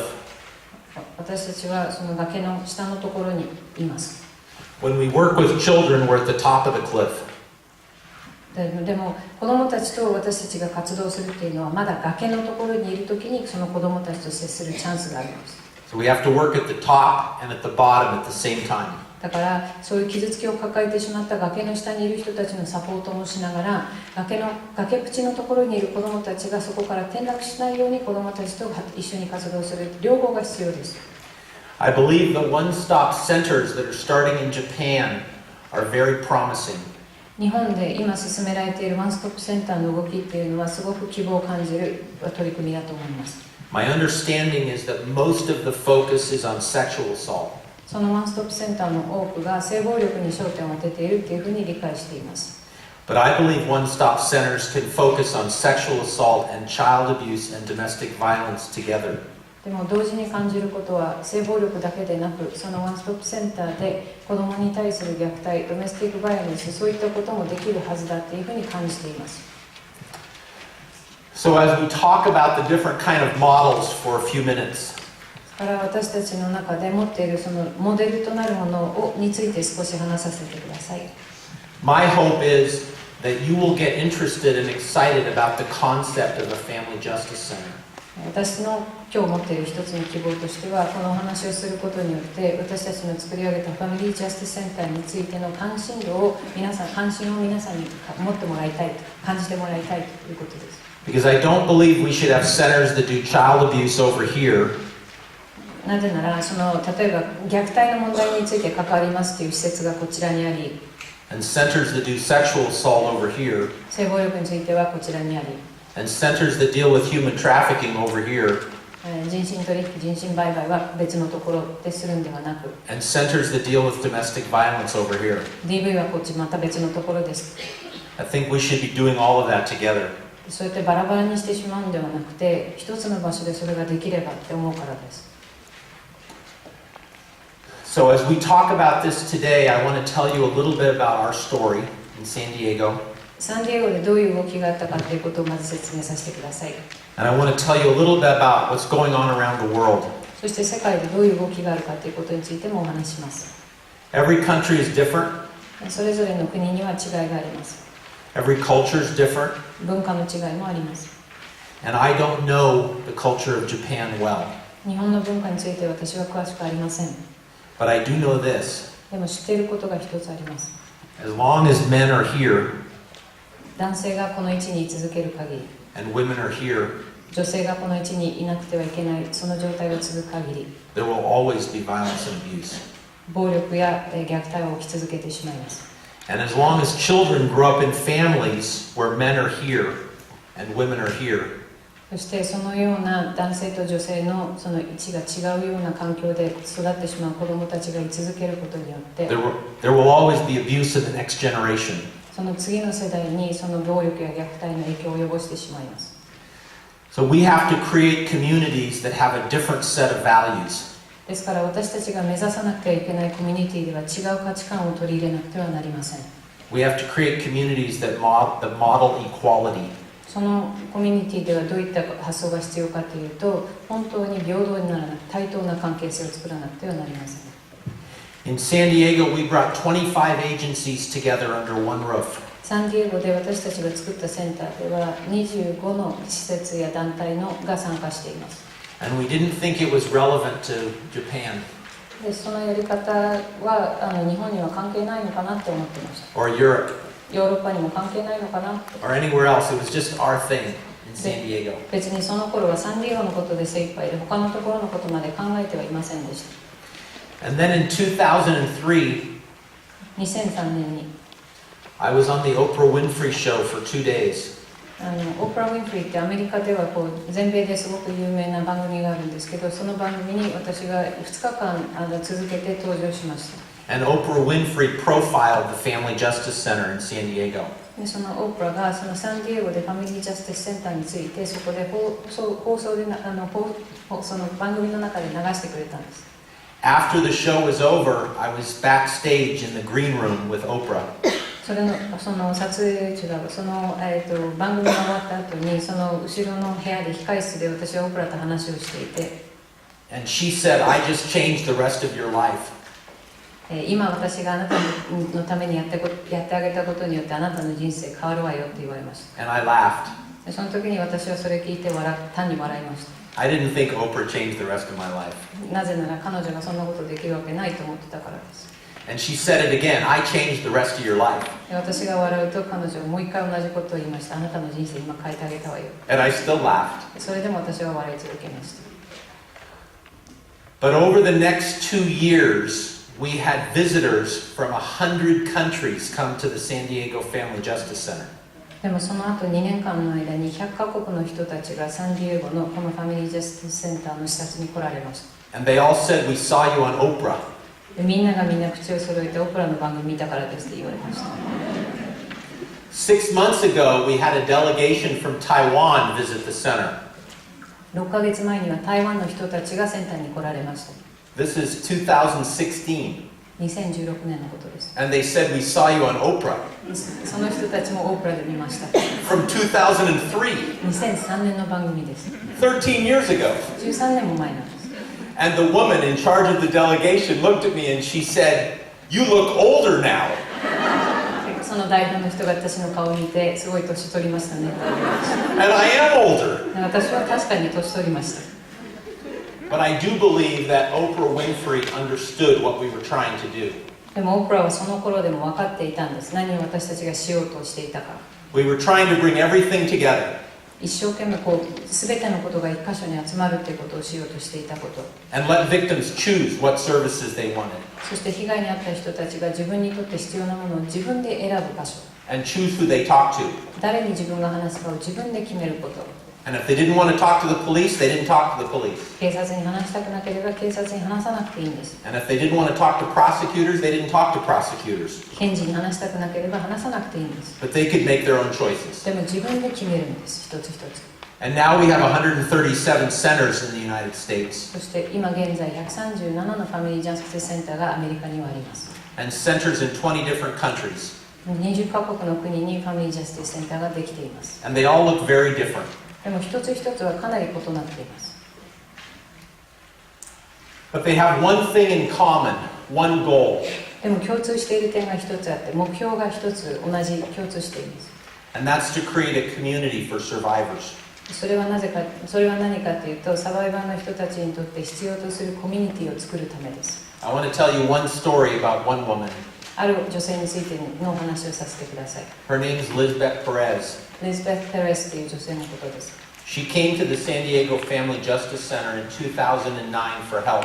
2009年に彼女はサンディエゴのファミリージャスティスセンターに助けを求めて来られました。 Her husband was abusing her and her 3 children. 彼女の夫が彼女と彼女の3人の子供たちに対して暴力や虐待を振るっていました。 She didn't speak English, 英語を話しませんでした彼女は。 and she was not legally in the United States, そして違法滞在と言われるような状態でアメリカにいらした方です。 but she needed help. でも彼女は助けを必要としていました。 And she was able to apply for legal status. で彼女はその中でこの自分が合法的に滞在するという権利を取得することができました。 She was able to talk to a detective and criminal charges were filed against her husband. 警察の中の捜査する担当者に話をすることによって結果的にその人の夫が逮捕されるような動きがちゃんと出ました。 She was able to get counseling for herself and her children. 自分のためにそして子どもたちが必要としているカウンセリングを受けることもできました。 We gave her her first cell phone.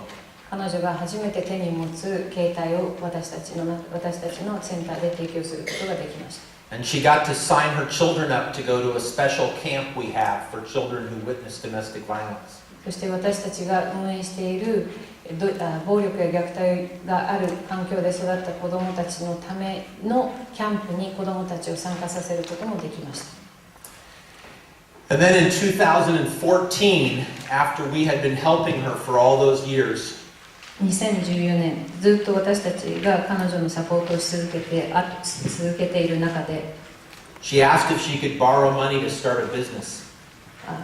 ビジネスをスタートしたいので資金を貸してほしいと彼女からの申し出がありました。 And we lent her $3,000 to start a business. ですから私たちは$3,000を彼女に貸しまし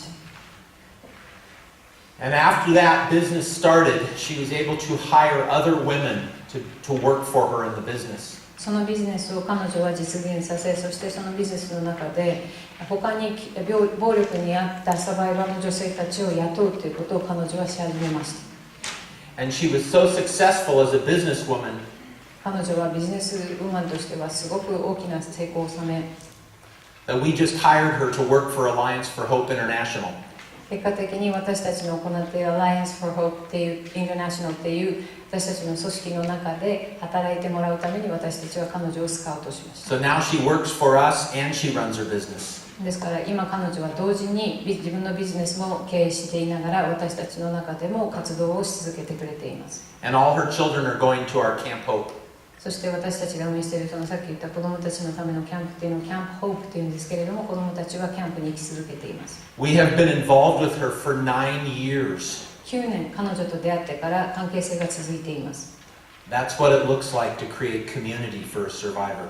サバイバーのためのコミュニティを作るっていうのはそういうことなんだというふうに感じています。 Not just a short stay in a shelter, シェルターに滞在するその短期間の中だけではなくて、 not just a protection order, 接近禁止命令を取るということだけではなくて、 but everything that's needed for hope and healing.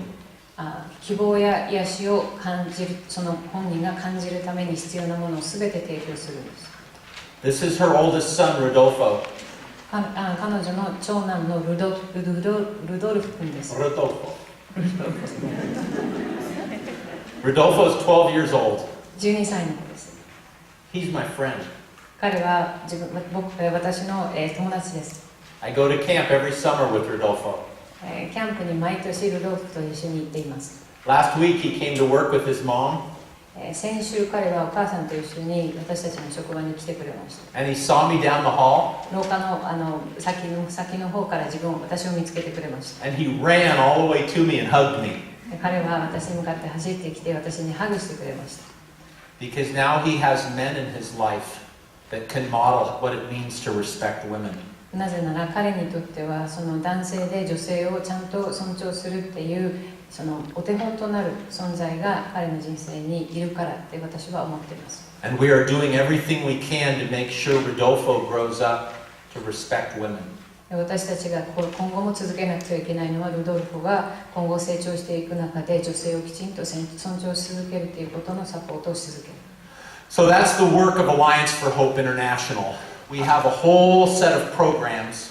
Alliance for Hope International っていう私たちの組織の中ではどういうプログラムを運営しているかということを少しここに書いてあります。 But our primary focus is to help agencies work together to create community.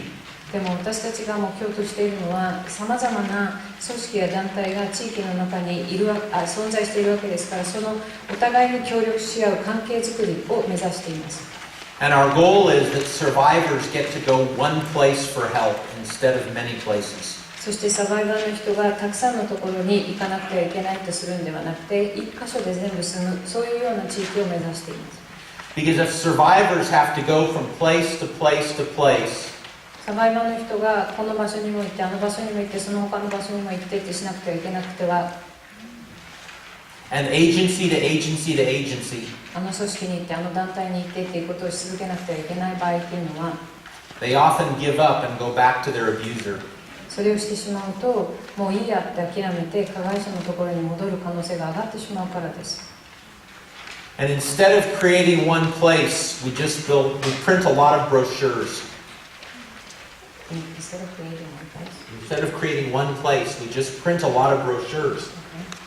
一つの場所を作るっていうことではなくて、こうやってたくさんのパンフレットを印刷するっていうことをしてきます。 And every agency has a brochure. そこにそのセンターにない組織とかでもここにパンフレットが置いてあるんですよ、その組織のしていることが。 And all those brochures mean many places the victims have to go.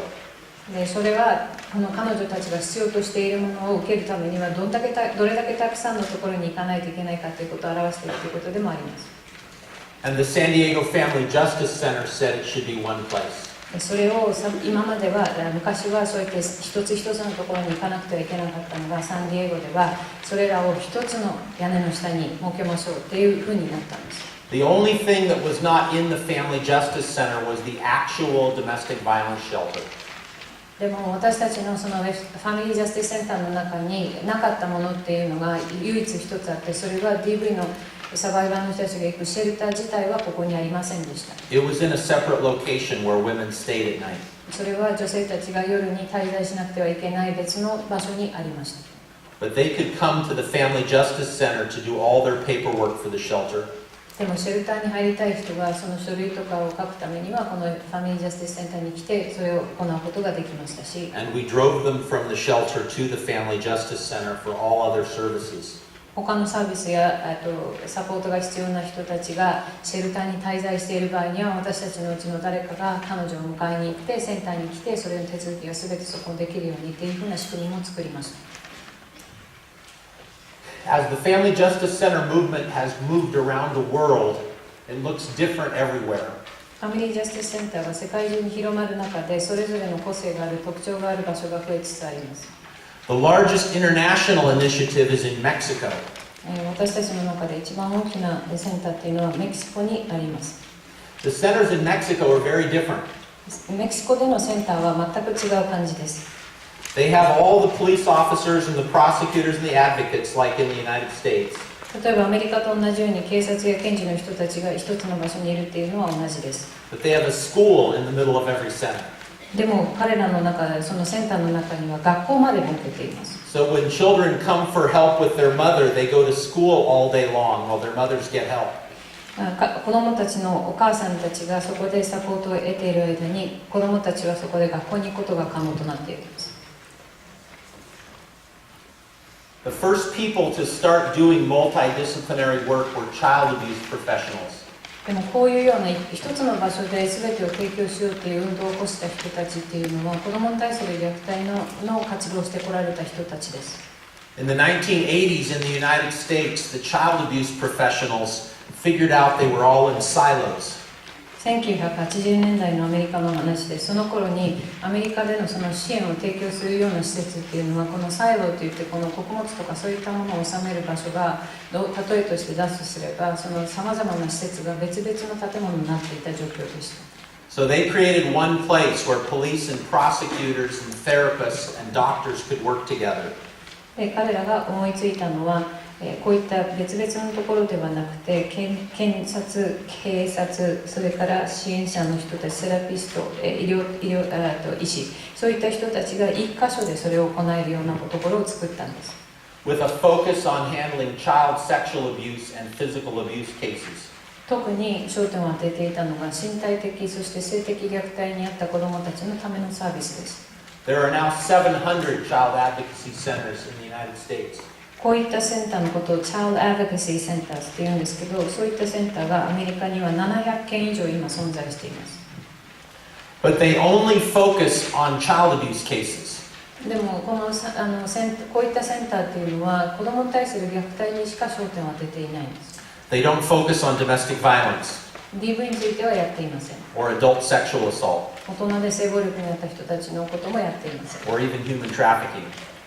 人身取引、人身売買のこともやってないです。Or elder abuse. 高齢者に対する虐待もやってないです。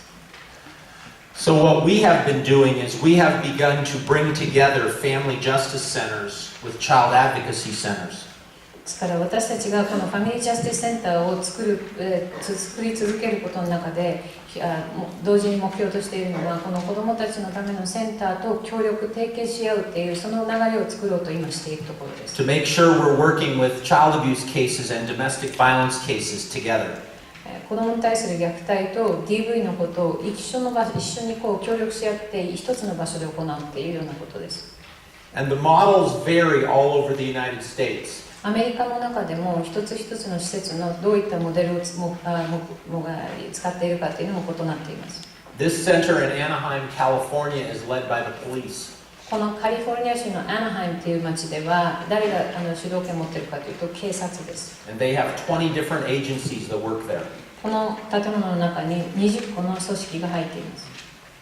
In Louisiana, the Child Advocacy Center and the Family Justice Center are in buildings right next to each other. ルイジアナ州で行われていることは、ファミリージャスティスセンターが一つの建物にあって、チャイルドアドボカシーセンターといって子どものための施設が隣の建物に存在しています。They serve all of northeast Louisiana.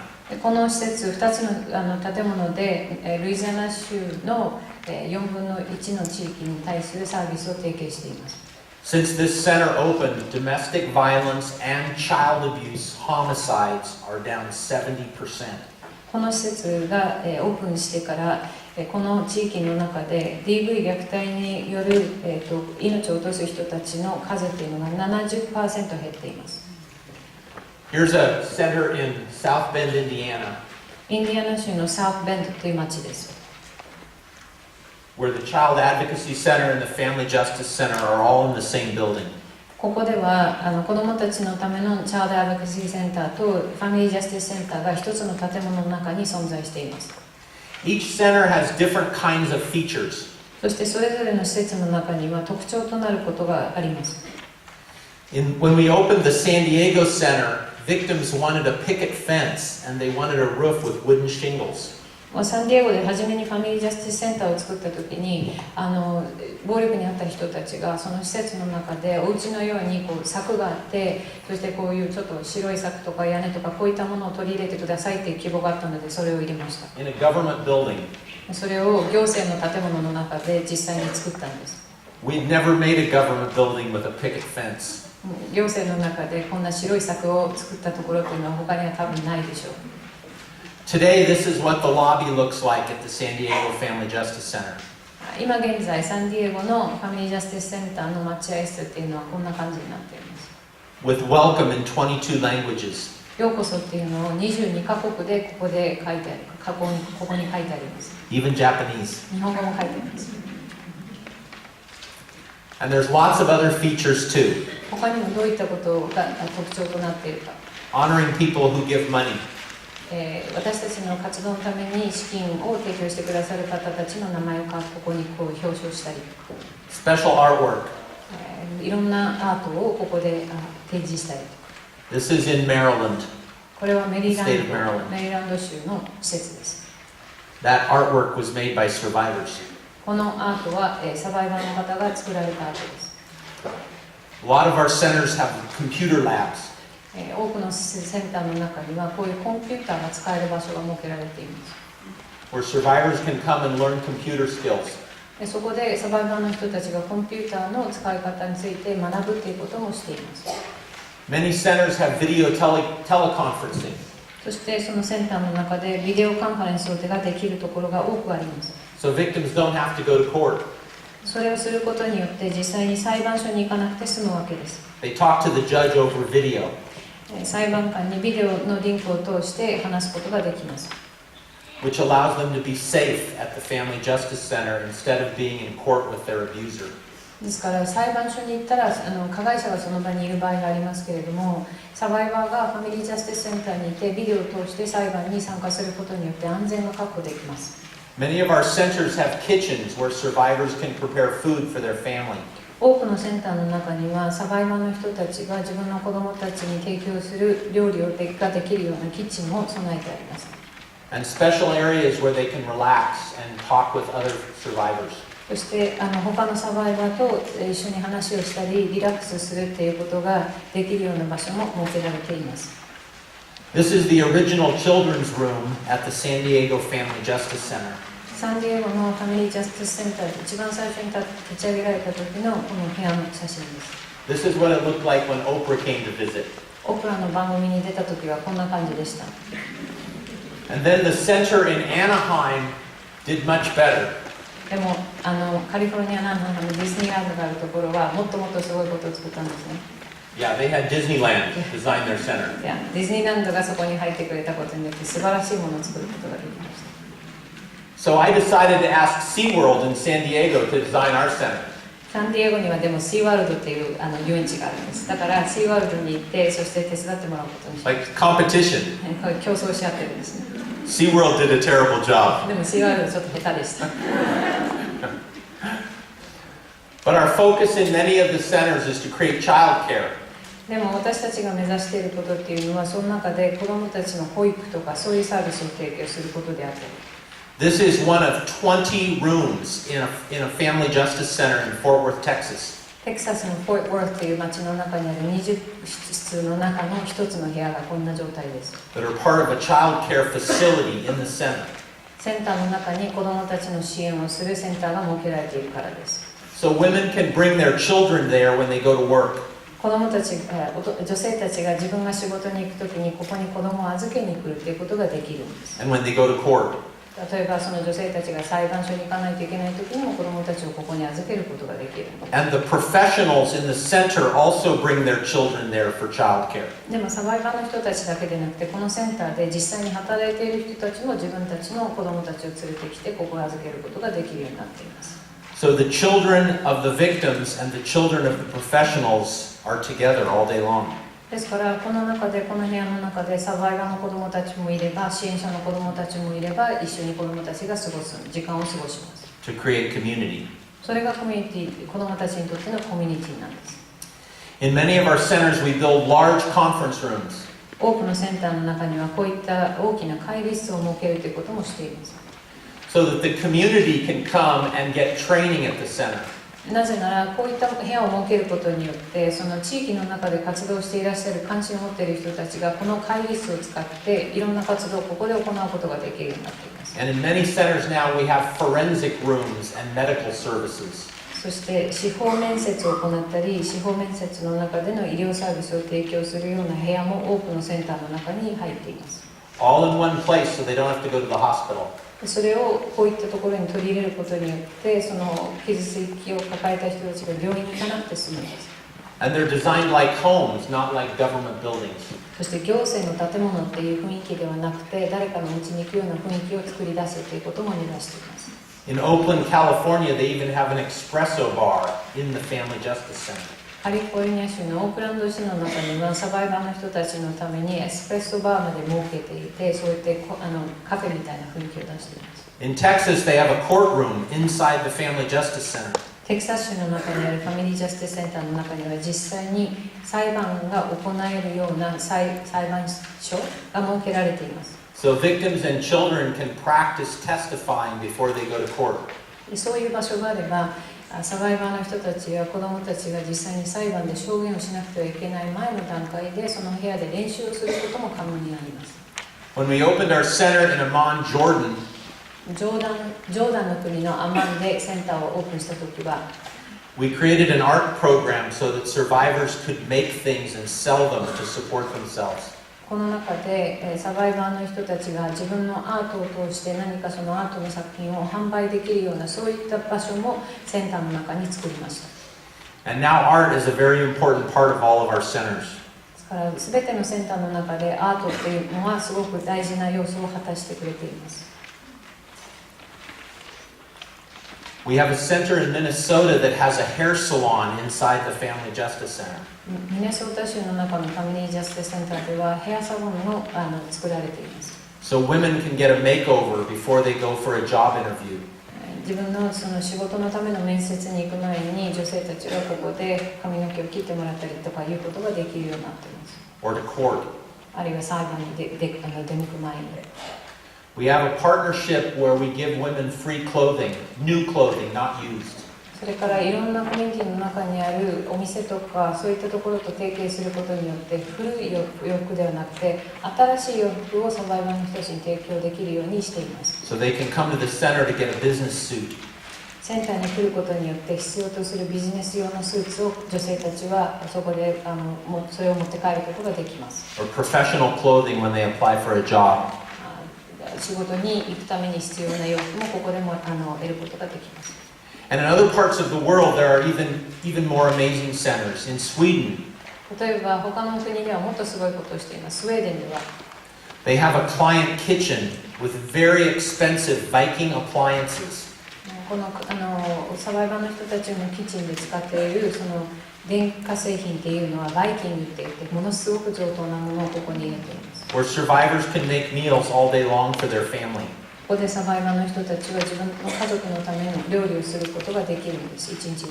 And all the food is provided for free. 食べ物を必要とする食材は全て無料で提供されます。 I talked about the centers in Mexico, メキシコのセンターについてさっき少し話しましたが、 but the design of the centers in Mexico is in a circle. メキシコのセンターっていうのは丸い形をして作られています。 And in the middle is the school. その丸い形の真ん中のところに学校が作られています。 And they designed it that way to focus on the children. それは子どもたちに私たちはずっと目線を向け続けないといけないという趣旨があるからです。And our dreams are getting bigger and bigger. 私たちの夢はどんどん広がりつつあります。This is the center in Tacoma, Washington, ワシントン州のタコマ市のセンターです。where victims can now come for all court services without having to go to court. この地域で裁判所に行かなくてはできなかったことが全てこのファミリージャスティスセンターの中で可能になっています。This is the campus in Fort Worth, Texas. テキサスのフォートワースの中での施設です。The building on one side, this building, is where all the professionals are. このビルの中にこの専門家と言われている人たちが全員存在しています。And this building is where all the services are for survivors. こっちの建物の中にはサバイバーの人たちが必要とする支援を提供しているものが全部揃っています。This is the newest center, Family Justice Center in the United States. アメリカで一番新しいファミリージャスティスセンターがこれです。It's in Milwaukee, Wisconsin. ウィスコンシン州のミルウォーキー市にあります。It's a child advocacy center, a family justice center, and a rape crisis center. この場所には3つのセンターが入っていて、子どもたちのためのチャイルドアドボカシーセンターとファミリージャスティスセンターとレイプクライシスセンターが3つ入っています。It's a whole city block. でそれはその一つの町のこの1ブロックを全部使っての敷地です。And this is the domestic violence shelter. その中での DV のシェルターがこれです。It's not a secret location. でその場所は隠していません。Because they want to reduce shame. なぜなら、サバイバーの人たちが恥を感じなくて済むように私たちは考えようとしているからです。And they want batterers to have to hide, not the victims. 隠れなくてはいけないって感じなくてはいけない恥を感じるべき人たちは加害者です。It's an amazing center with all kinds of beautiful features to it. これは素晴らしい施設で本当に一つ一つの部屋に特徴があります。And advocates are working with police officers and prosecutors there. アドボケートの人たちが警察や検察の人たちとずっと協力し合える場所でもあります。In fact, there are 55 police officers there from the Milwaukee Police Department. この施設の中に55人の警察が存在しています。And they investigate all child abuse, domestic violence, and sexual assault cases. 55人の警察の人たちが DV、子供に対する虐待、性暴力に取り組むっていうその専門的にそこで仕事を行っています。This is the newest center in Bridgeport, Connecticut. コネティカット州のブリッジポートという町のセンターです。It's an amazing center. これも素晴らしい施設で。But they started with some agencies. 最初にスタートした施設、組織っていうのは数限られていましたが、And now they're adding more. どんどん新しいところが参加しています。They just opened a wellness room サバイバーの人たちのためのジムを設けている。with yoga ヨガを行えたり、and mindfulness classes マインドフルネスのためのクラスであったり、and exercise. 運動することができる部屋。All provided inside the center. センターの中でそれが可能になっています。And the professionals and the survivors exercise together. でもそれはサバイバーの人たちだけでなくて、そこで働いている人たちも使えるようなジムです。Because they're creating community. なぜならそれがコミュニティのあるべき姿だからです。I don't know if that'll play or not. ビデオ流れますか？ Oh, there it is. Get some sound. 音出ますか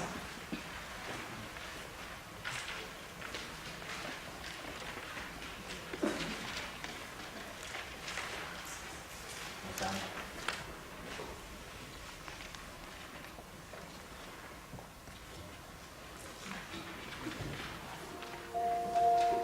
Domestic violence and sexual abuse. The problem is all around us. This happened February 19th, 2005. He had gone to Lisa's house that night. The minute he walked in the door, he hit her in the face. He brutally beat her until he had her on the ground and smothered her. And that's when Jaden walked in. And he killed Jaden also. Jaden was just a little boy. And lots of fun. Lots of fun. Lisa was my only child. She was 6 months pregnant with a little girl. When I was about 18, maybe 19 years old, I know my oldest brother went off to college, so I was the only person left in the home. And my two older sisters had moved on in relationships, still in South Florida. My sister was involved in a pretty bad car accident. She was in a lot of pain, but because of her pregnancy, she was really not capable of being mobile. One night, I remember distinctively that she called me, and it wasn't her normal tone of voice. And she had called me and told me she just needed me over there immediately, but don't tell Mom and Dad. I remember walking into the bathroom, and she was on the floor, and there was a little bit of blood, and I had thought maybe she had fallen. I helped her walk back to the bed, talked to her a little bit. She said that her husband beat her, and kind of forced her to have sex with him, even though that was against doctor's orders. Her emotions that night and the weight now that I carried, I didn't know what to do. I was just a teenager. The cycle of domestic violence and abuse ultimately affects us all and leaves in its wake a haunted path of terror and devastation greater than any natural disaster. The cycle must stop. The need is real. It is urgent. The problem is solvable. In Tarrant County in 2009, we had almost 15,000 reported cases. And, I think we all realize that for every reported case, there's probably at least one that's not. Domestic violence and sexual abuse affect us physically, emotionally, and economically. If we had one facility, then every city would have to recreate the facility or the services. North Texas is the fastest growing metropolitan region in America. The quality of life and economic vitality we enjoy today are unsustainable if we ignore complex social issues. A smart, comprehensive strategy for dealing with domestic violence and sexual assault is critical to controlling crime and violence. More than likely, and a lot of studies have been done, have shown that vicarious modeling that they get from the parents, that they learn that this is the way to be in a relationship.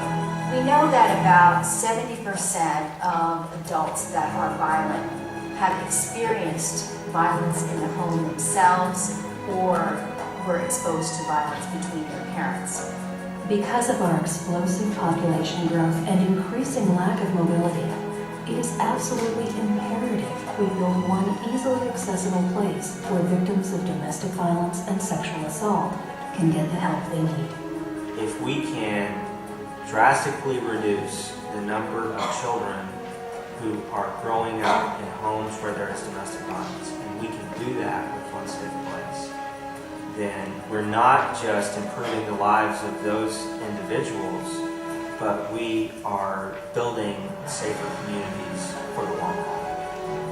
There are already outstanding services being provided in this community for victims of domestic violence and sexual abuse. The Alliance for Children, Safe Haven, the Women's Center, and many others are doing great work. One Safe Place won't duplicate these efforts.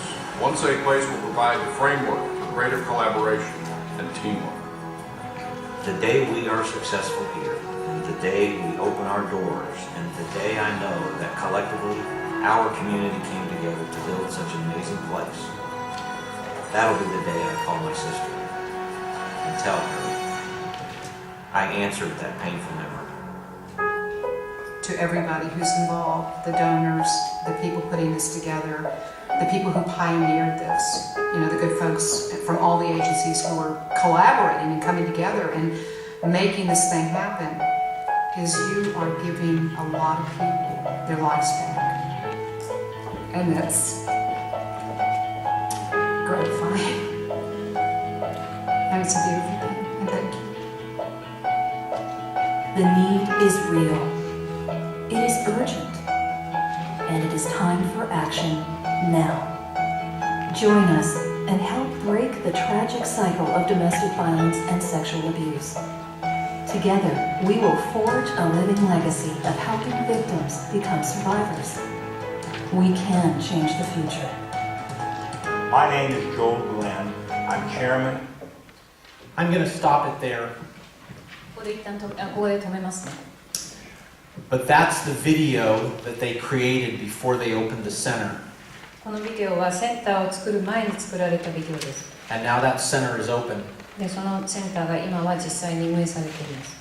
And domestic violence homicides have gone down 50% in Fort Worth, Texas. このテキサス州のフォートウォースというところではセンターがオープンしてから DV による殺人の率っていうのが 50% 減っています。And they have created an amazing facility.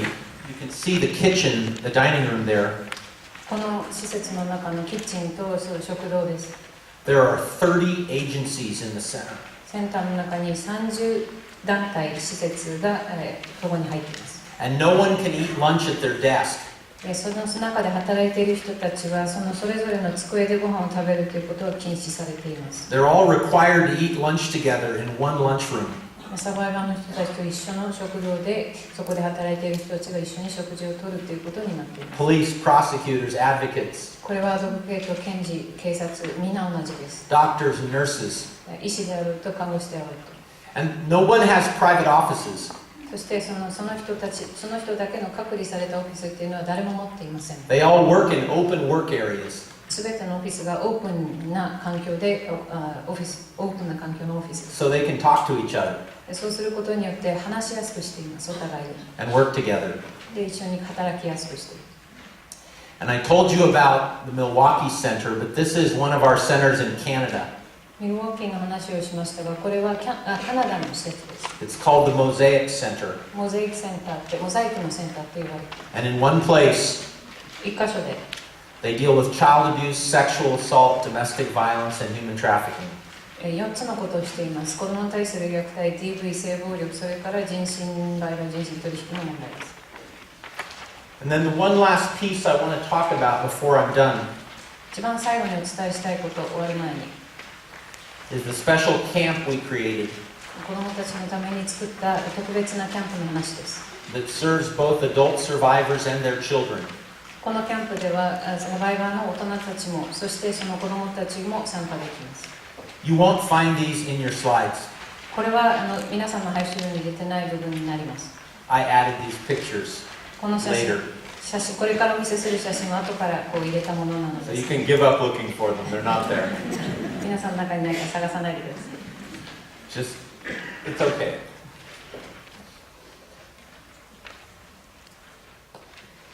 $13 years ago, we created this camp 13年前にこのキャンプを立ち上げました。 as part of the San Diego Family Justice Center. サンディエゴのファミリージャスティスセンターの活動の一部としてです。 And our goal was that every child coming to the center would get to go to camp every summer. この私たちのセンターにたどり着いた子どもたち一人一人がこのキャンプに行けるようにって私たちは頑張ってきました。 A sleepaway camp where they would all get to be together. このキャンプっていうのは日帰りのところではなくてちゃんとそこで宿泊するようなそういうキャンプです。 And the children would realize that they weren't alone. そういう一緒に時間を他の子どもたちと一緒に過ごすことによって自分だけじゃないっていう感覚を得るための場所でもあります。 That all the other children had experienced the same thing. 他の子どもたちも同じような経験をしているっていうことが分かるような場所でもあります。 And we did things like water rafting そこではラフティング、川下りみたいなラフティングもしてます。 and tubing behind a ski boat トゥービングというのはスキーボートの後ろにこういうゴムのボートつけてそこで and zip lines ゼップラインをしてます。 and ropes courses up in the trees. ロープスは Ropes courses. It's like where they walk on a rope in the trees. 木と木の間にこう子供たちが歩けるようななんかぶら下がってるような橋みたいな通路みたいなそういうような遊べるものもあります。This is a short video about Camp Hope. Hi, I'm Casey Gwinn, the founder of Camp Hope America. For the next few minutes, we want to tell you the story of Camp Hope. Camp Hope is the first camp in the United States focused on children impacted by child abuse and domestic violence. Our goal at Camp Hope is not just to give children their childhood back, but it's to give them a pathway to hope. Because trauma-exposed children so often end up in the state prisons of this country as they grow up. And so often they repeat the generational cycle down through the years. Camp Hope's goal is to break that cycle and to give children a pathway to hope.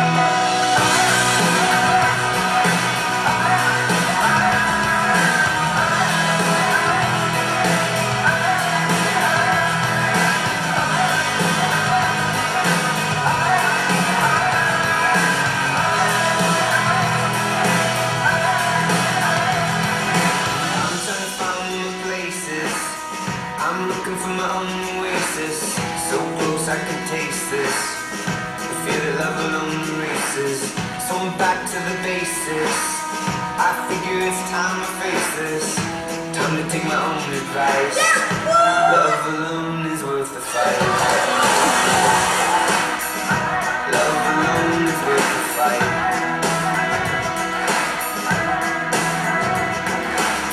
And I never thought I'd come to this, but it seems like I'm finally feeling numb to this. The funny thing about the name is you forget what the reason. My favorite thing of Camp Hope is going water rafting with my teammates.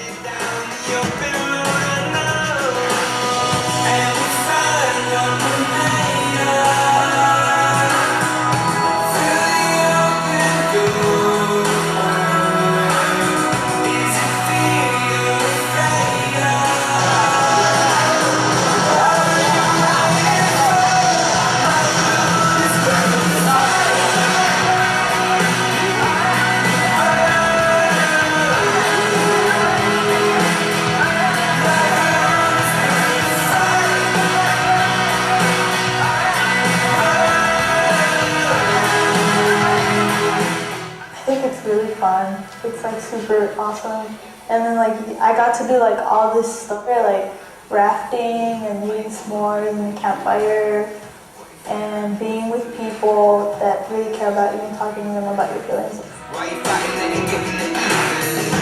Let's go headed down to your pyramid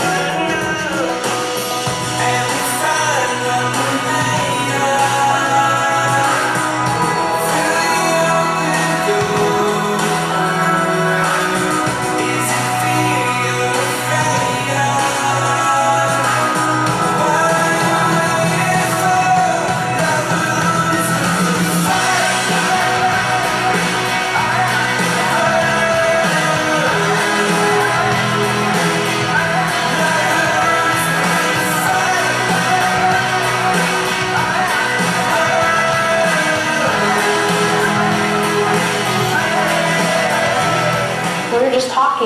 and then she looked at me and she said, I love Camp Hope, and I love Camp Hope because I can actually be me.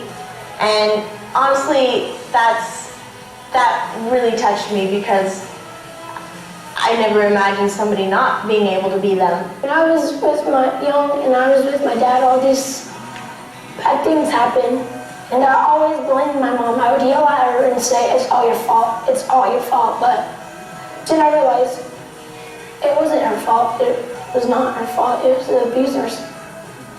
Oh, well, my mom was growing up, and she would see her mom and dad fight. So then as she grown up, she was starting to pick the wrong men.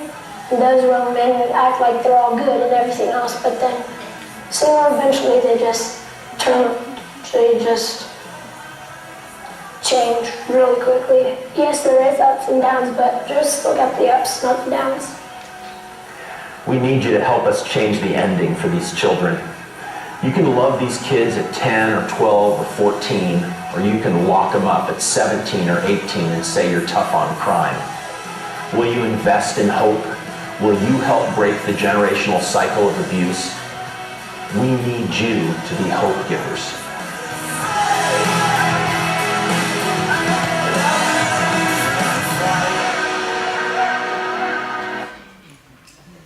So Camp Hope has now, thank you.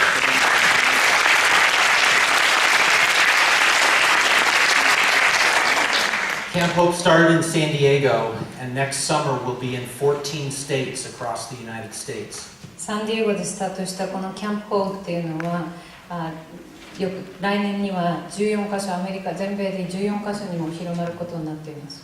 This is how you can save children growing up with domestic violence. こうやって DV や暴力の中で育った子どもたちを変えることが救うことができます。 Last summer, we started measuring each child's ACE score, the Adverse Childhood Experience score, from 0 to 10. 去年からこのキャンプに参加する子どもたちの ACE のスコアを測るようにしています。 Their average ACE score is 5.5.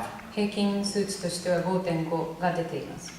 The same score as the men that we're arresting and prosecuting for child abuse and sexual assault and domestic violence. その数値、平均数値っていうのは DV、性暴力、虐待で逮捕されている男性たちの平均数値と同じです。So we can love them when they're 10. 彼らが10歳の時に彼らのことを愛することができ、 Or we can lock them up when they're 20. 彼らが20歳ぐらいになって逮捕するっていうこと、どっちか。I've been mentoring a boy named Alex. あるアレックスという男の子のメンターをずっとしてきています。I've been mentoring him since he was 11. 彼が11歳の時から続けていることです。 He's now 17. 彼は今17歳です。When he was 11, I met him at camp. 私たちのキャンプで彼が11歳の時に出会いました。He was on a field playing with other children. 彼は他の子たちと遊んでいた時です。And he got mad at another boy. 他の男の子に急に彼は怒り出しました。 And he charged him. でその男の子をめがけて攻撃し始めます。And he said, I'm going to kill you. 攻撃しようとし始めて殺してやるって言いました。 And just before he hit him, I grabbed Alex around the waist.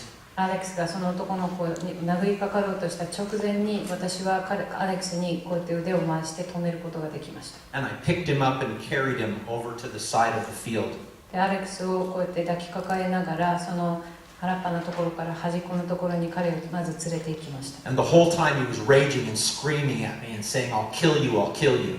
彼はその逃れようとして私に向かってもこうやってこう暴れながらお前も殺してやるって叫び続けているところを彼をこうやって横まで連れて行ったんです。 And I just held him and said, breathe with me, Alex, breathe with me. でも私は彼に言い続けたのは呼吸してアレックス呼吸してって言い続けました。 And then I said, Alex, you don't have to act like your dad. アレックス、あなたはあなたのお父さんみたいにしなくていいんだよって言いました。 You can act differently than your dad. あなたのお父さんとは違うことができるんだよって言いました。 It took 45 minutes for him to calm down. 45分かかりましたが彼はやっと落ち着きました。 And eventually, as he started to calm down, I started to let go of him. 彼が落ち着き始めた時に私が彼を抱きかかえているその腕の力を緩め始めました。 And he said, don't stop hugging me. でも彼がその時私に言ったのはこのハグしている状態このままし続けてって言いました。 So I kept my arms around him. なので私は彼に腕を回したまま居続けました。 And I said, Alex, you have a choice now. アレックス、あなたには選択肢があります。 When I let go of you, you can go find that boy and beat him up. 一つの選択肢は私があなたから腕を外した時にさっきの男の子を見つけて殴りかかるということが一つ。 And then the police will come and arrest you today. でもそうしたら警察が来てあなたは警察に多分連れ去られるでしょう。 Or this afternoon, we're going to go on the lake and I'll teach you how to row a canoe. もう一つの選択肢は午後に川に行ってみんなでカヌーに乗る予定しているけれどももしそれに行くことを選択したらそこで私がアレックスにカヌーの漕ぎ方を教えてあげることができるよ。 So I said, it's your choice. You can beat that boy up or learn to row a canoe. だからあなたの選択肢チョイスっていうのはあの男の子を殴ることかカヌーを学ぶっていう2つの選択肢。 And he said, let me think about it. でもそれに対して彼が言ったのはちょっと考えさせて。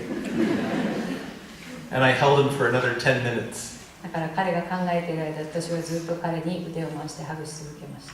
before he said, I want to learn how to row a canoe. そして10分経った時に自分はやっぱりカヌーを学びたいかもって言いました。 And so he did. で彼はカヌーを漕ぐことを学びました。 2 years later, I took this picture of Alex whitewater rafting. 2年後の彼です。ラフティングしている時の彼の姿です。 This is what hope looks like on the face of a child. これが子供の顔に希望が現れた瞬間です。 And Alex gave me permission to tell his story. アレックスはこの話を他の人たちにしてもいいっていう許可を私にくれています。 Because he knows that the rage he felt that day when he wanted to hurt that boy, 彼は2年前、その何年か前の時にその別の男の子に対しての怒りを今でも覚えているって言います。 is the same rage that rapes a woman. その怒りを持ち続けていたら女性をレイプするようなそういうようなことにつながる。 Or beats a woman. あるいは女性に対して暴力をする、そういうこと、暴力を振るうそういうことにつながってしまう。 But now he's breaking that cycle. でも彼が自ら人生を変えようと今しているんです。 And we've been publishing research about Camp Hope. このキャンプホープの結果どういうような影響があるかということについてのリサーチもどんどんこうやって取り組み続けています。 And we've been able to show that you can actually measure hope. でその中で分かってきたことは、子どもたちの希望を図るということが実際にできるということです。Our research team is at the University of Oklahoma. この私たちのリサーチを行っているチームは、University of Oklahoma というオクラホマ州の中の大学にいます。And Dr. Chan Hellman and I just published our first research on Camp Hope. ドクター・ヘルマンというそこに所属していらっしゃる教授と私と一緒で、キャンプ・ホープの影響についてのその結果をやっとこれを書き上げることができました。And we can now prove that by using camping, we can increase hope in children and change their future. キャンプに参加することによって子どもたちの希望を膨らますことができ、そして彼らの人生を変えることが実際に可能だということをそこで証明しようとしている。And I believe all of that is possible when we work together. でもそれをするためには私たちがみんな力を合わせ続けるということが必要です。All across the United States, centers are thriving in working together. アメリカの各地でこういったセンターがどんどん活動を増やしています。I have an old friend here today from New York. ニューヨークから私の古き友人の方も今 A 日参 judge 加して from く New ださ York, って I います。 believe, who's sitting down here.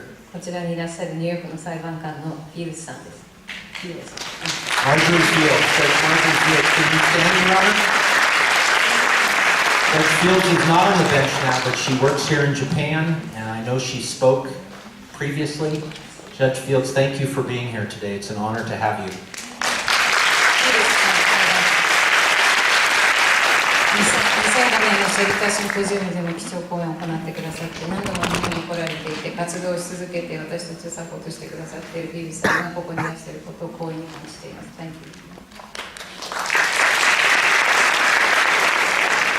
New York City now has family justice centers in every borough of New York City.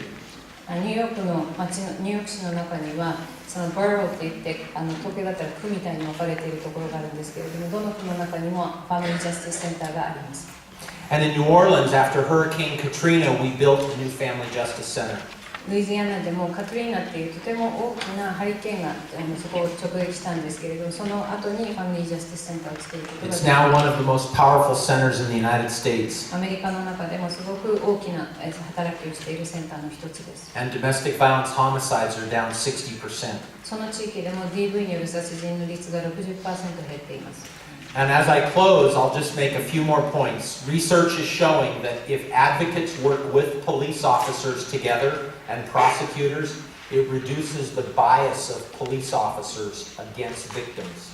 そして私たちの研究の中で分かってきた、これ最後のまとめに入りますけど、私たちの研究の中で分かってきたことは、アドボケートの人たちが警察と検察と一緒に活動し続けることによって、警察の中であるその DV のサバイバーに対する偏見が減るということが証明されています。I do believe that we can do this together. そして私たちが協力し合うことは可能だって思っています。Gail Strack and I have written a number of books about the Family Justice Center movement. ファミリージャスティスセンターがどういうふうにアメリカでこう流れを作ってきたかということをゲイル・スタックと2人で本をいくつか書いています。And I talk about it in Cheering for the Children. そして Cheering for the Children というこの本の中でもその話はしています。If you're interested in our work, you can text to a phone number and join our mailing list. 私たちのサイトにあるそこにメールやテキストを送ってくださることによって私たちのメーリングリストに参加してくださることが可能です。But I want to close with this. そして最後に話したいこと。This is my family. These are my dad's brothers and sisters. これが私の家族です。私の兄弟、そして私です。There were 8 children in the Gwinn family. このグウィン家には8人の子供たちがいました。In 1937, my grandfather was called the richest man in Seattle, Washington. 1937年に私の祖父はその地域で一番金持ちと言われたような人です。And he beat his wife.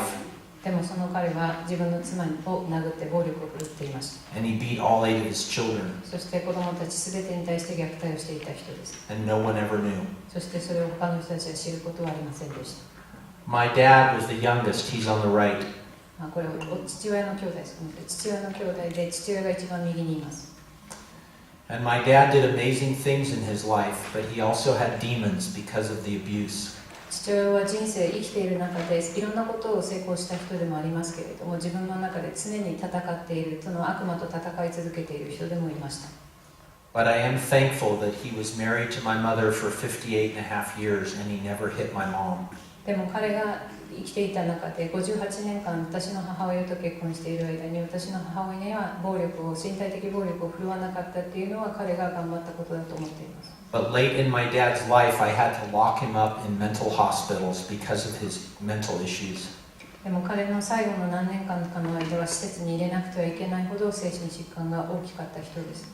And every time I would lock him up, でもそのたんびに彼をその施設に入れるたんびに he would realize that I was leaving the hospital and he had to stay. 私はその施設、その病院を去り彼を置いていくということを彼は感じていました。And something would snap in his head. そのたんびに彼の中で何かのスイッチが入り、And he would scream at me. その時に彼は私に怒鳴りつけるということを毎回しました。You're nothing. You're nothing. You're nobody.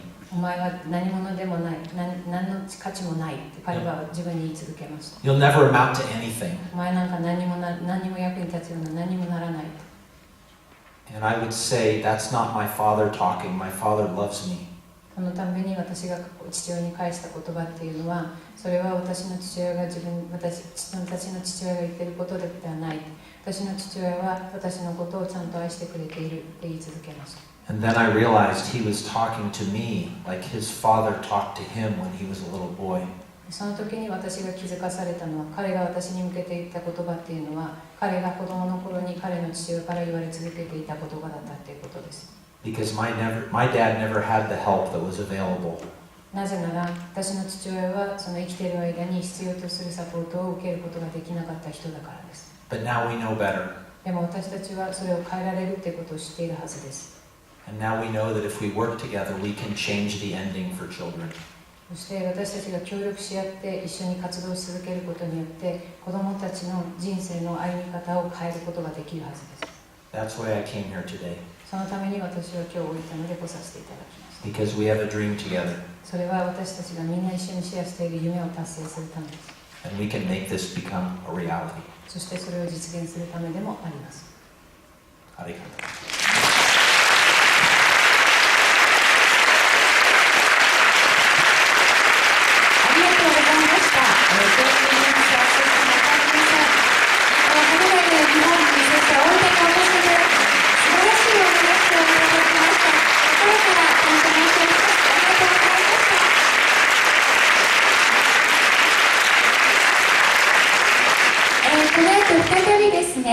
代表者による質疑応答にまたケイシーさんにご登壇いただきたいと思っておりますが、ただいまより15分間の休憩に入らせていただきます。これより15分間休憩を取らせていただきまして、その後代表者による質疑応答となります。お早めにお席にお戻りいただきたいと存じます。このお時間をお借りいたしまして